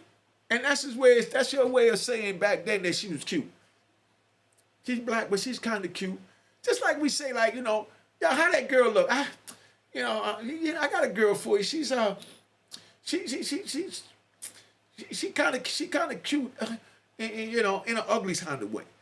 You know what I mean? What you mean ugly kind of way? You know what I mean? Well, she got a cute throat.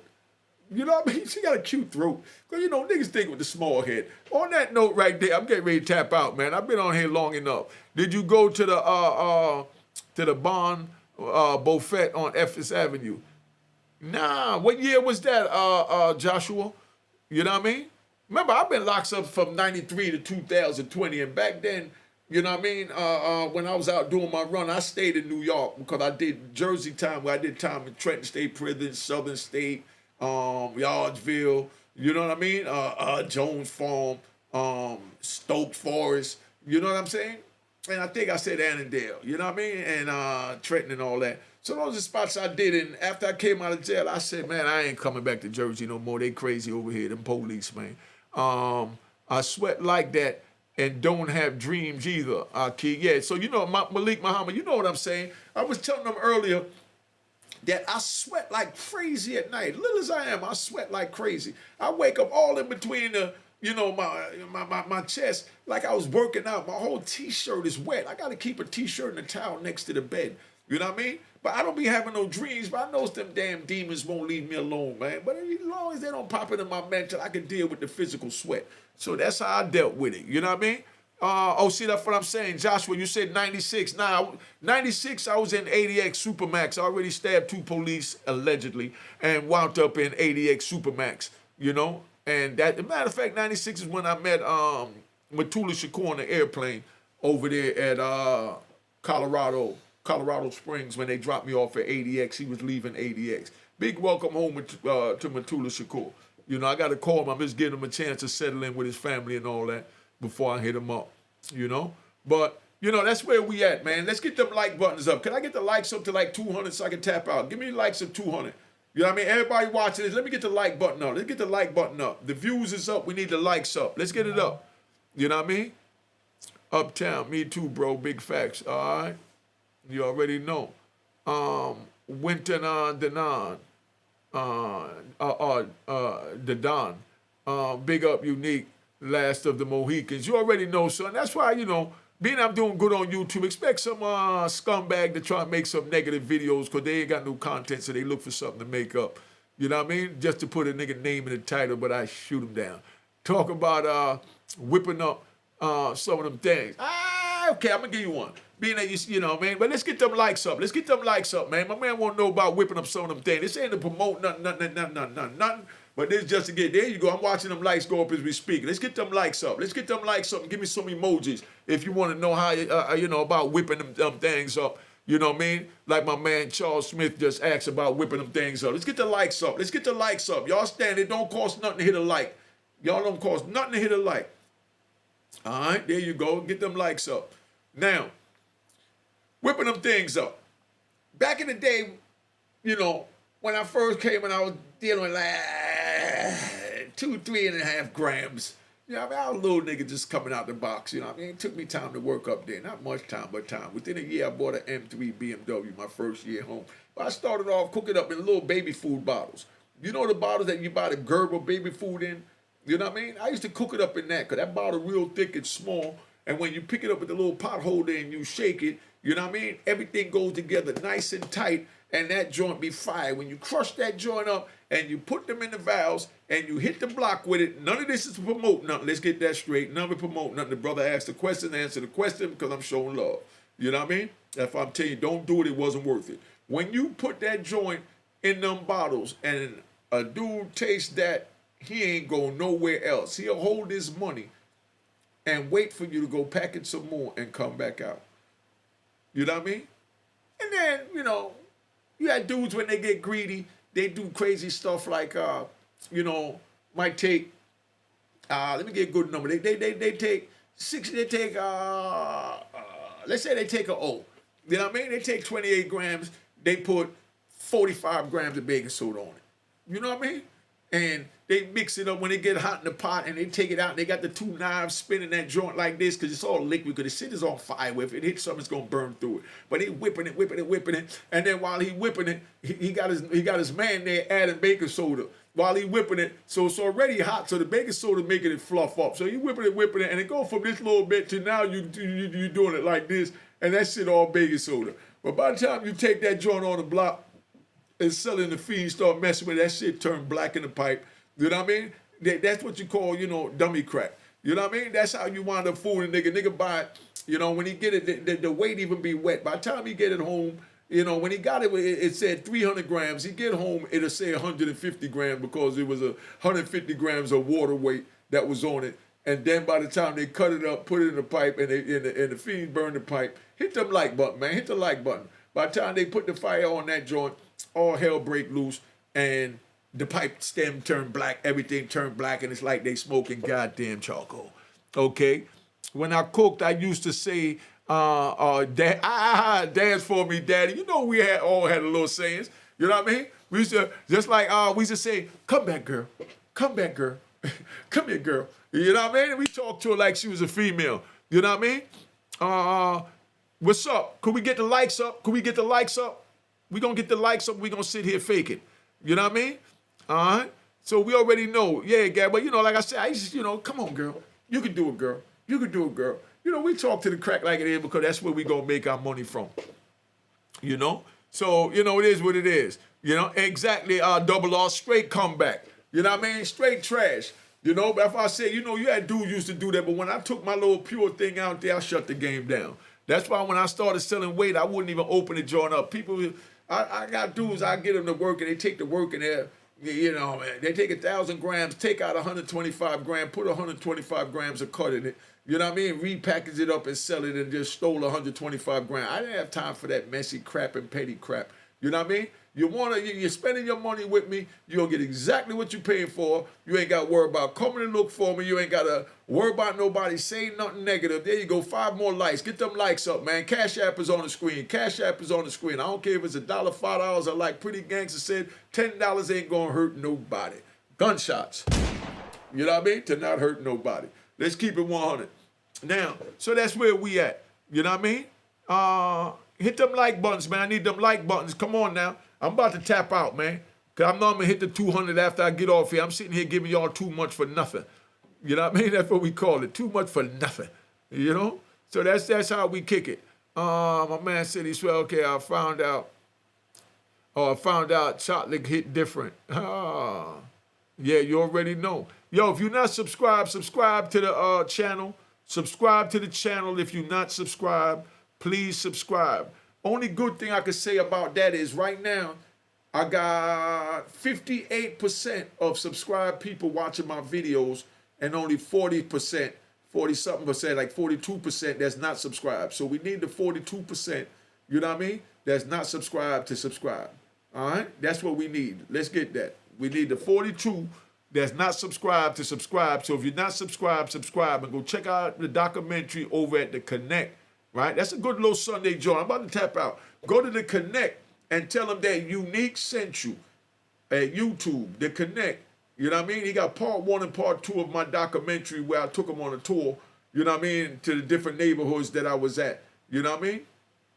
Remember that. The Connect on YouTube, and go see the documentary. The joint was heartfelt. It made me, you know, damn near shed a tear. You know what I mean? Let me see. Burlap there, and you was right. Yeah, I was definitely wilding back in the days. That's why I'm telling y'all, don't even go do it. Did you go to the, okay, I saw that one. I'm trying to answer some of these. I found out that y'all could hit better. You sweat like that. Let me see. Last of the Mohicans. Damn, we got a lot of comments up here. I love the emojis, man. I love to see the emojis. Hit that like button, man. Hit that like button. You know what I mean? Hit that like button. Oh, Double R. He already know. Double R said, don't forget the ice. You already know when you drop the ice in the pot when that thing cooking, what that thing do. That thing harden up. You know what I mean? She harden up, baby. You know what I mean? Good looking, Gary Sauce. That's what I'm saying, man. Show some love. That's my brother. You know? Winton. Winton the Don. What yard, man? Where y'all tap in from? You up here or you down the yard? Yeah. Would love to see me yard man them tap in. All right, there we go. We don't hit the 200 likes. That's what's up. That's what's up, you know? But like I said, I just tapped in to see what's up, man. I'm about to tap out, you know what I mean? Just wanted to make sure I give y'all a little something, you know? Double R. You know, hey, Double R, you took me on a flashback because I'm not even going to front, because that's how real I keep it, man. I'm not even going to front. That's how real I keep it. Double R said, don't forget the ice. Classic rude boy, because you can't forget the ice when you're doing it. You drop that ice in it, you know what I mean? Oh, my God. You know? But, you know, but Double R, because there's all types of methods. When I had to pay a dude charged me like $80,000 to learn how to teach me how to cook it in a Pyrex coffee pot. Pyrex coffee pot, you know, you put 62 grams in the pot and you bring back between 130 to 150 grams. I've even seen 62 grams turn into 170 grams. So all y'all go crazy in the comments because y'all can't understand that because you ain't been at the level that I was at. I seen 62 grams turn into 170 grams. You know what I mean? Over 100 grams extra. It don't be no good. You know, for when you take it out of state, you know what I mean? It'll sell, but it ain't gonna sell in New York. But I've seen that happen like a mother, you know? But we didn't use ice. Did we? I'm trying to think. Did we use ice when we was doing the Pyrex pot? Let me see. Whip. Drip, drip, drip. Whip, drip, drip. Nah, we didn't use no ice. Double R. We definitely use ice, though, to cook it, so you're 100% right. But I'm talking about with the coffee pot method to stretch it from 62 to 170, you just had to just run the cold water and just drip a little bit of water in it, and you just keep whipping it. You know what I mean? And the little cold water, it slowly lets it cool, but as it's slowly cooling, it rises, you know, with that baking soda. You know what I mean? I ain't gonna give y'all too much game because y'all gonna switch it to nigga trying to promote something. Nigga ain't promote nothing, just letting you know what it was like back in the days because this is a generation you can't forget. They just opened up the hip-hop museum. They need to open up the crack museum. They had the crack museum in Harlem, was a little joint that they just had maybe 2021. My man, I forgot his name, young kid, had something called the Crack Era Museum. And that joint was phenomenal. Y'all can't forget that. We know it destroyed the community, but it also made diamonds out of men that was in the rough. You know what I mean? Coffee pot in the microwave. Yeah, coffee pot in the microwave is how my homies in D.C. did it. But nah, I use the coffee pot on a regular fire. That's how you really... That's how you do the whip to stretch it. But when you do the coffee pot in the microwave, it comes back way more powerful than what I'm talking about. So my man Jabal, you right on point, big bro. You know what I mean? All right, Gary Saw said the blow up. You know what it is, you know? All right. Coffee pot in the microwave. Baking soda deluxe. Yeah, you damn sure right. What they know about the fire pan. Oh, man. Yo, Gary Sauce, come on, they not ready for all that, man. Stainless Poverty, Mr. Club 2000, Mecca what? Mecca Audio. So I'm gonna let you hear it. Mecca what? Mecca Audio. All right, let's get it right. After that, bring it back to the oils and have that. Oh, Terrence Robinson. I'm getting a lot of flashback with the cookers from back in the days. I'm glad y'all all retired and not into that no more, because it definitely ain't worth it. And we ain't trying to have y'all do all that. You know what I mean? Time that they had me doing. But we just having fun reminiscing on a Sunday, man. You know what I mean? We done broke the 200, so I'm about to tap out. Take me a little pull of this. Then I got to think what intro I want to give y'all.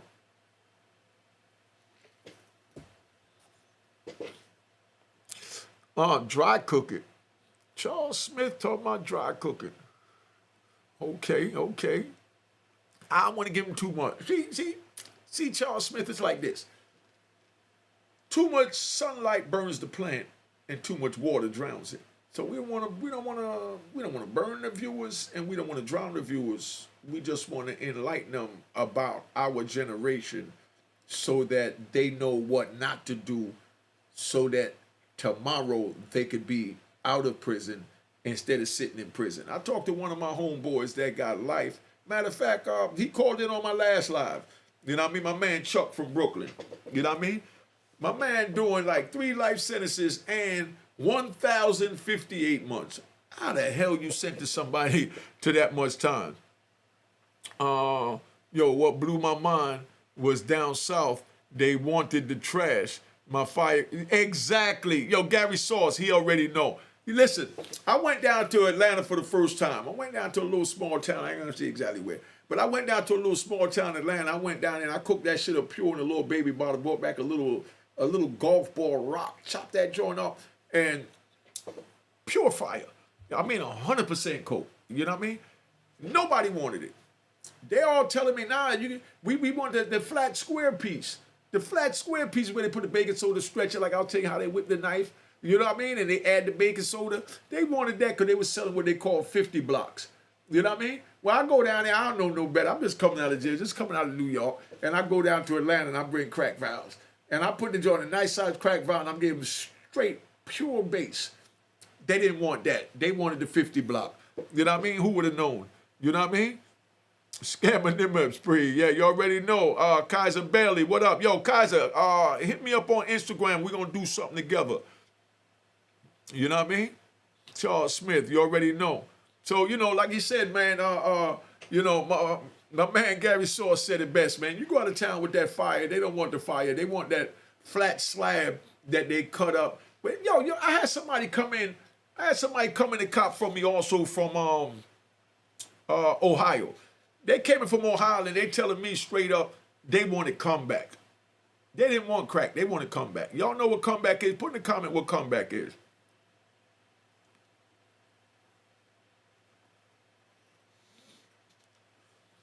Put in the comment what comeback is. Gary said he done. He giving them too much game. Jason Fisher, But they wanted comeback in Ohio. Dude came all the way from Ohio and told me he didn't want coke. He wanted comeback. I knew what it was, but I didn't know what it was. You know what I mean? Meaning I never even used it, but I know they had it in the little smoke shops to come back. You know what I mean? But this is what they want, and it's what they want to sell down there. You know what I mean? Oh, man. Okay, he says residue. Charles Smith, how can you test the coke? I normally just get a fiend and let him test it. Give me a from a 10 down. You know what I mean? But, back in the day, you used to put a little bit on your finger and taste it, and if it numb your tongue up, it's good. But then after a while, you know what I mean? Even with the cut on it, it's still, But you can put a little pebble on the thing and you can burn it, and you'll see how it burned because you'll smell the cut in it. You know what I'm saying? So all that stuff they show you on TV with putting in the bottles, fish scale when you break that joint open, you see the fish scale all the way through it. You know what I mean? If you open up a key, okay, I'm going to just give you this, then I'm going to tap out. You know what I mean? somebody said that. Jabbar, no. I got to correct that. He said them BMF boys was an influence on the 50 block. No, non-cipher. If 5% of talk, that means no. No disrespect, but no. Let me clear that up. If I see something that ain't right, I got to correct that. 50 blocks was being sold in the South. You know what I mean? Was being sold in D.C. on down. You know what I mean? And Philly. Outside New York, they were selling 50 blocks. They had a thing they called dipping back then. Dipping is when you got a plastic bag and you got a bunch of rocks in it, and a dude come and say, you selling 50 blocks, but a dude come and say, I got $30. So you dip in the rock in the bag and you break off a piece. So you dipped in the bag, pulled out a rock, and you broke it off, and you gave him something for $30, being he didn't have the $50 to get the 50 block. You know what I mean? So, all right, Jabbar, talk to me, baby. We can agree to disagree. But let me ask you this. How could Meech and them be the ones that influenced 50 block when I'm talking about in 88 and Meech and them didn't do their thing, you know what I mean, until in the 90s? You understand what I'm saying? We talking about 84, 85, you know what I mean, when Meech and them wasn't even out yet. You know what I mean? Doing their thing like that. So, they couldn't do it. That's why I say that they wasn't influential with that, because they already had 50 blocks from the beginning of selling crack cocaine in America. They was already selling 50 blocks.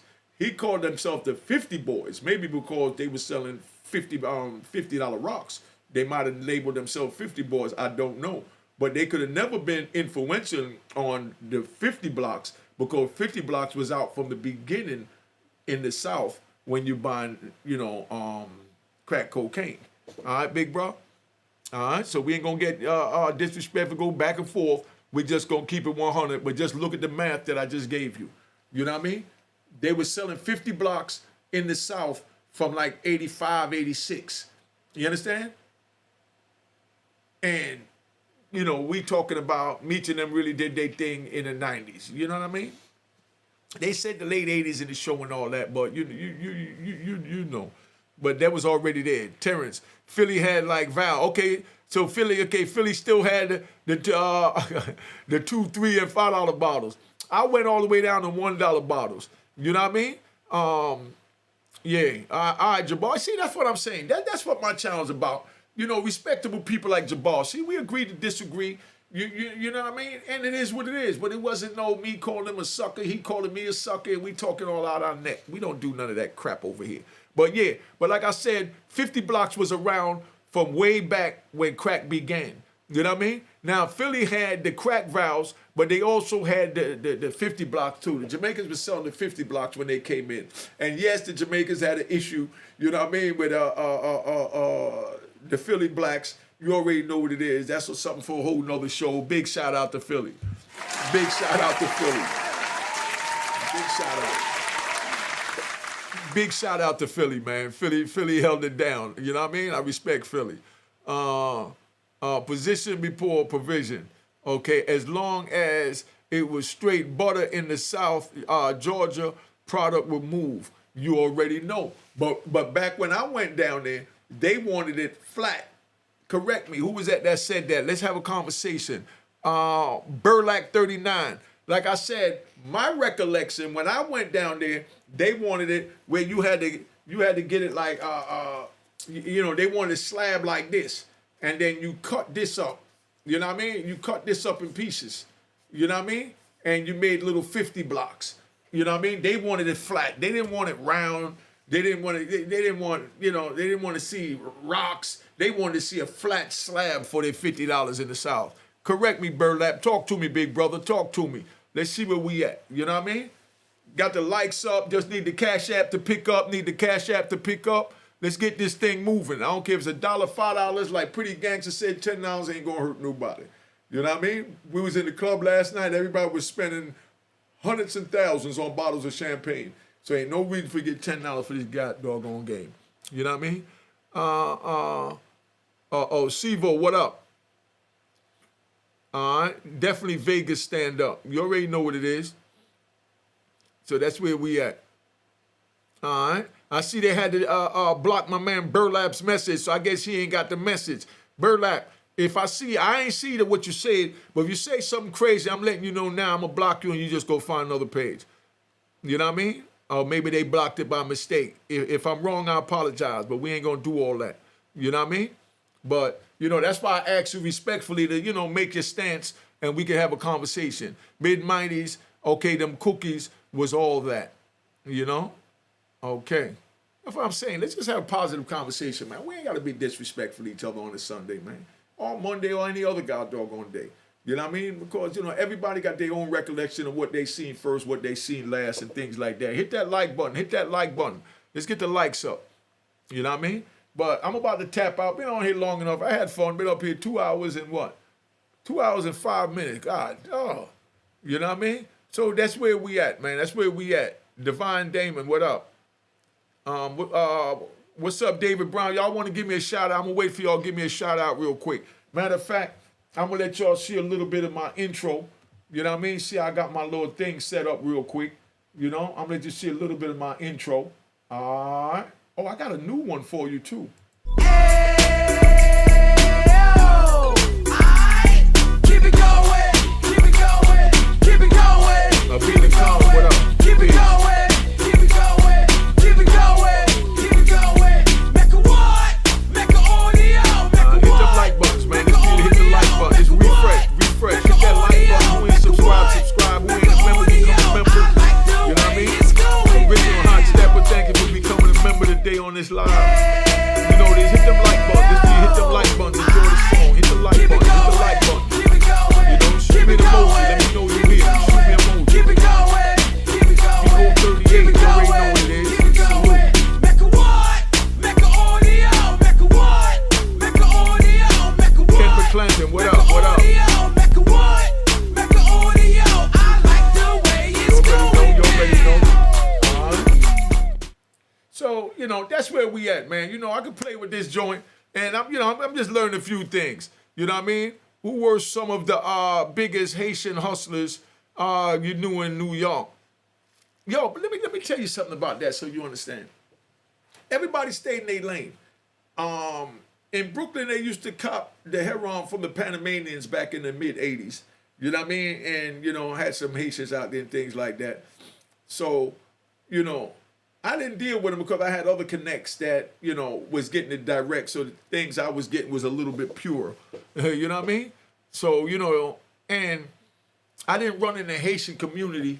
And the few brothers that ran in my circles that was Haitian, I didn't even know they was Haitian. Just like a lot of brothers didn't even know I was Jamaican because I ran in the American circle. You know what I mean? David Brown, thanks for the super chat. That's what I'm saying. Show some love, family. Show some love. You know what I mean? Jewel 512. What do you think about the show, Jewel? Let me hear something from a female. What do you think about the show? Give me a female topic you want to talk about. I feel like talking to the females real quick. I need to do a whole show with just females. I might put that together. You know what I mean? Give me a topic, a relationship question or something, Jewel. You know what I mean? Or pretty gangster, one of my females up here. You know what I mean? I feel like talking to the females right now, real quick. Mecca what? Mecca audio. Let me see if I find this new intro I got. Yeah, check out this intro. Tell me what y'all think of this new intro I got for my street stories. That's my new intro for the street stories.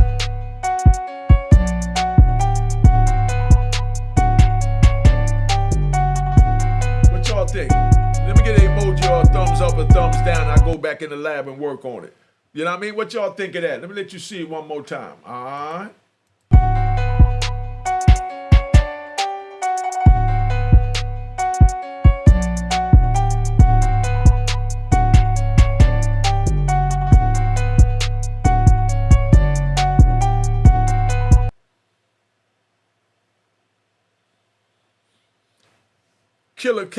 Killer Cow, I see you. You already know. Remember Brooklyn back in the 80s. Yo, that was a hell of a time, wasn't it, family? San Francisco, you know what I mean? On the cheap, you know what I mean? You already know. Laying like alley carpet. Remember that saying? Laying like alley carpet? Y'all know what alley carpet was or laying like alley carpet is? Somebody tell me in the comments. You know what I mean? All right, so y'all like that intro? Y'all like that intro? This is a new joint I'm doing for when I start doing my my street stories. You know what I mean? Let y'all check it out one more time. Let's get a little fire emoji or something. Let me know if you don't like it.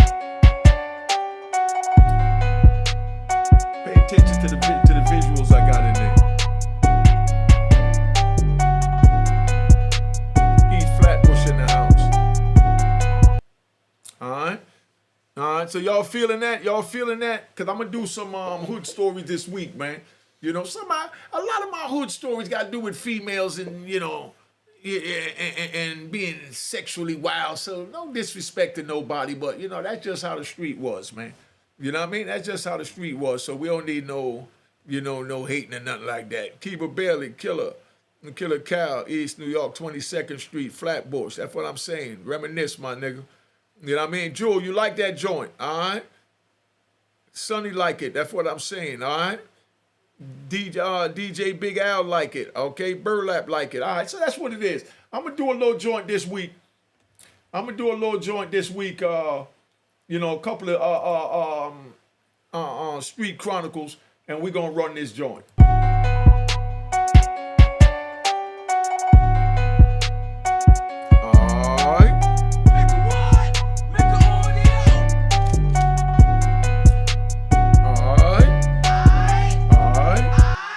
You know what it is, all right? So that's where we at, man. Vince said, Unique, why the 80s hustlers didn't get asked the real questions. What's that? San Francisco on the cheap. That's what's up. Good looking, homie.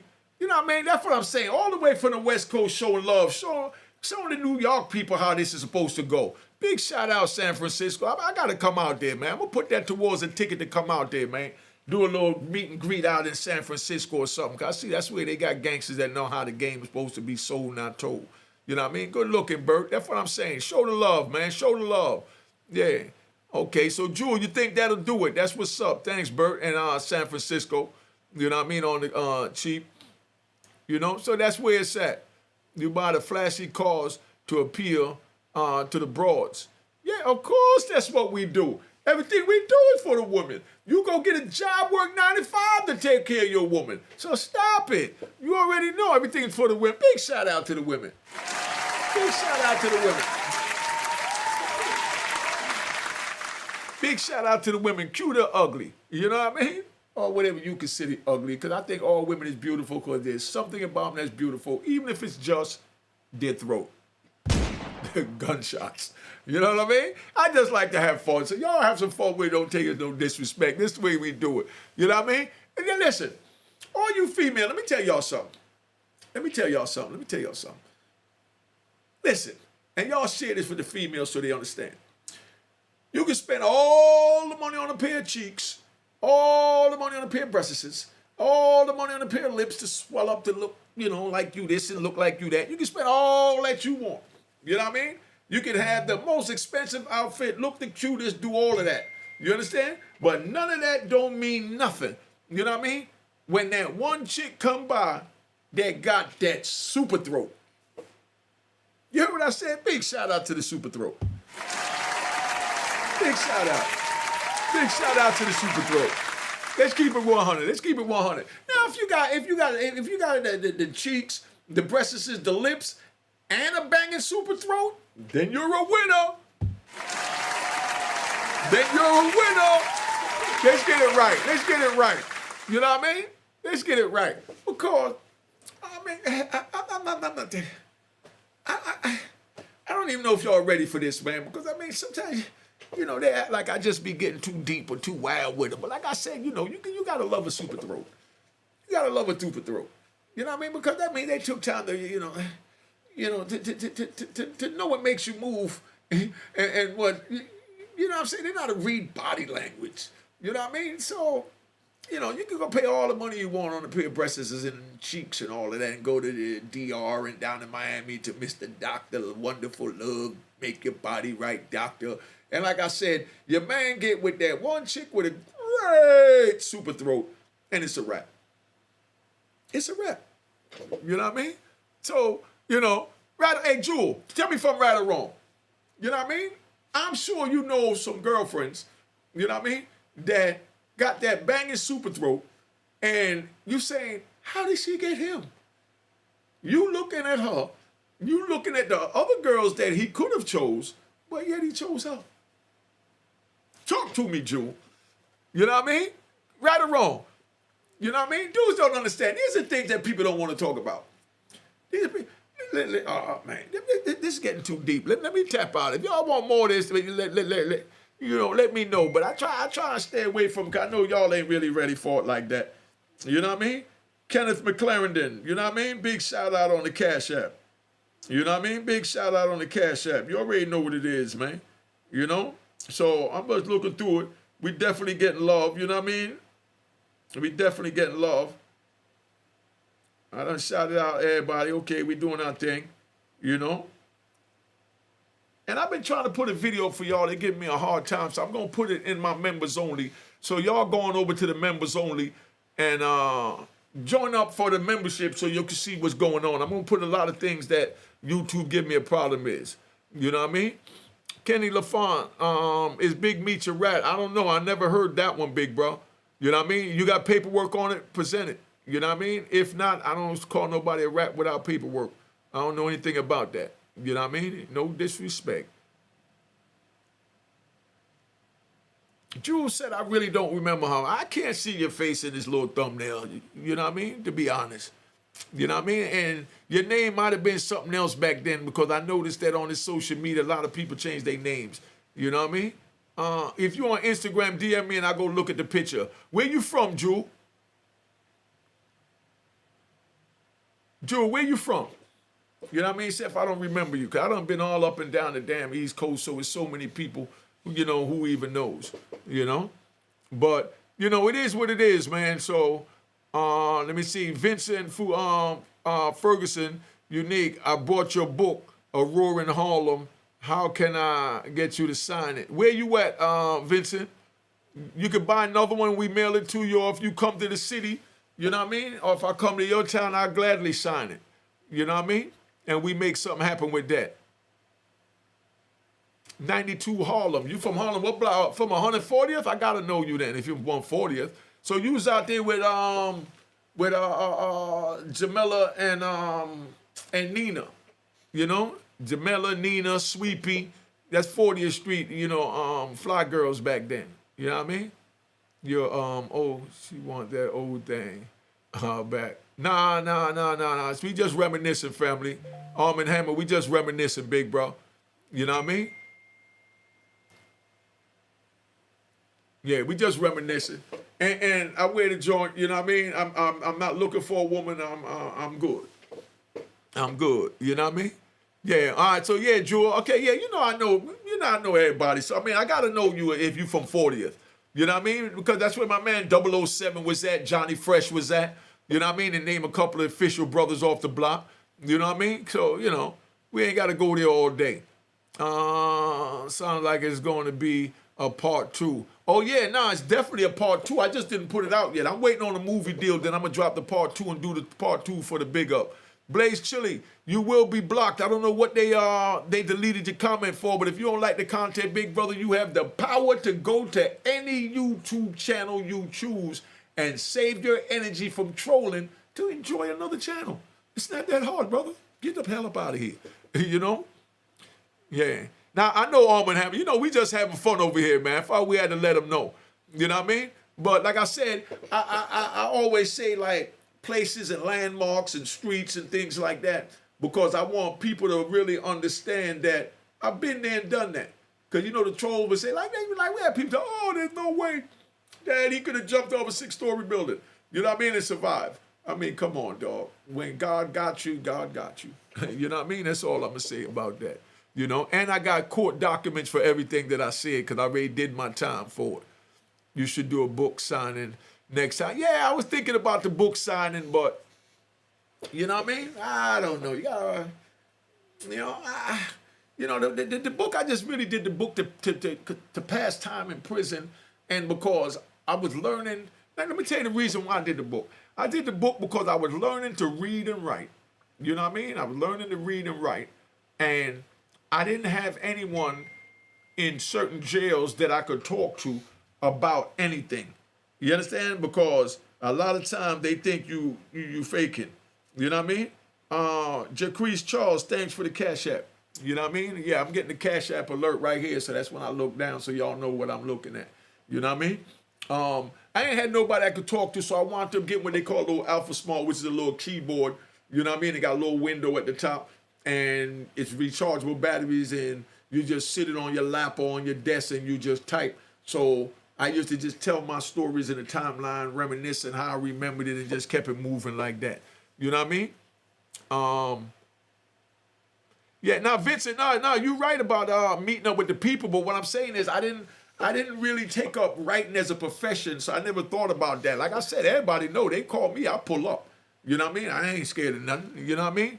I pull up. When I go to parties, I'm by myself. You know what I mean? I go on all the blocks with all the fellas. You know what I mean? Like I said, I get love, man. I wasn't no cruddy nigga out here. You know, like Blanco Rivera said, I done been there and done that. When I pull up, I get a welcoming when I pull up. You know what I mean? I don't get no hate. I don't get none of that. So, alhamdulillah, thank God for that. So it is what it is, man. But I'm going to tap out because I'll probably come back on later on. And just remember, to the trolls, you will be blocked. And then you just set up another page and then you'll be blocked again. You know what I mean? Nah, to deal with you clowns, so it's not a problem. You know what I mean? So let's just keep things respectable, or you have the power to go to another channel. All right? We wanted 200 likes. We got 231. Time for me to tap out. Let me see how to do this. Let me give y'all an ending for. I'm going to give you the ending with the pictures. All right? I'm going to let y'all check this out. All right? So this is it, Mecca what? Mecca audio. Gunshots. And we tapping out. All right. Cheers. Toast the crime. Toast the crime. The crime. The crime. The crime. I hope y'all enjoy the show. Vincent Ferguson, you right. We do need haters. Mecca what? Mecca audio. Mecca what? Mecca audio. Mecca what? Mecca audio. Mecca what? Mecca audio. Fresh out the can of Yeah, you 26, right, he Vincent. back on the strip, getting back in the mix. What he mentions a gift. You stand up 10 toes down, and I suggest you pay attention to this. Take a little gully posse and put it in Harlem. He cut from the bottom, came up from the bottom. Drop the book, you should go and get it. The Instagram page and the YouTube, you could go and visit.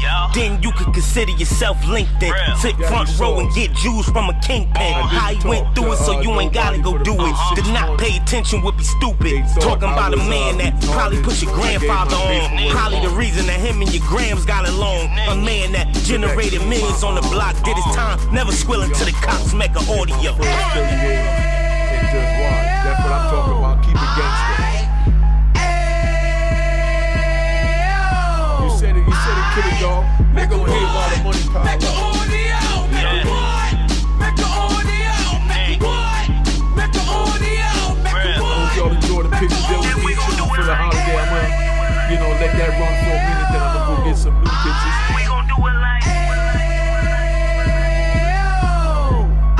we keep it moving like we gotta do it like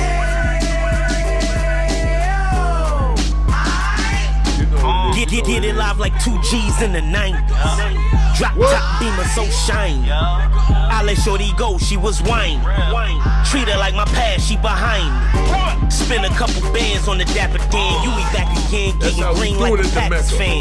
No cap, it's a raw in Uptown. They be horn Uptown, Dominican bust downs. Now we on the positive, we got a lot to give. Now he trying to stop the kids from being inoperative. So take heed, homie, lend a ear. He started in Uptown, he gon' finish dead. But now it ain't about selling drugs, buying cars. It's about buying property to make the community ours. So we can give back to the youth them. Cause they the truth them. And bless up to all the road men.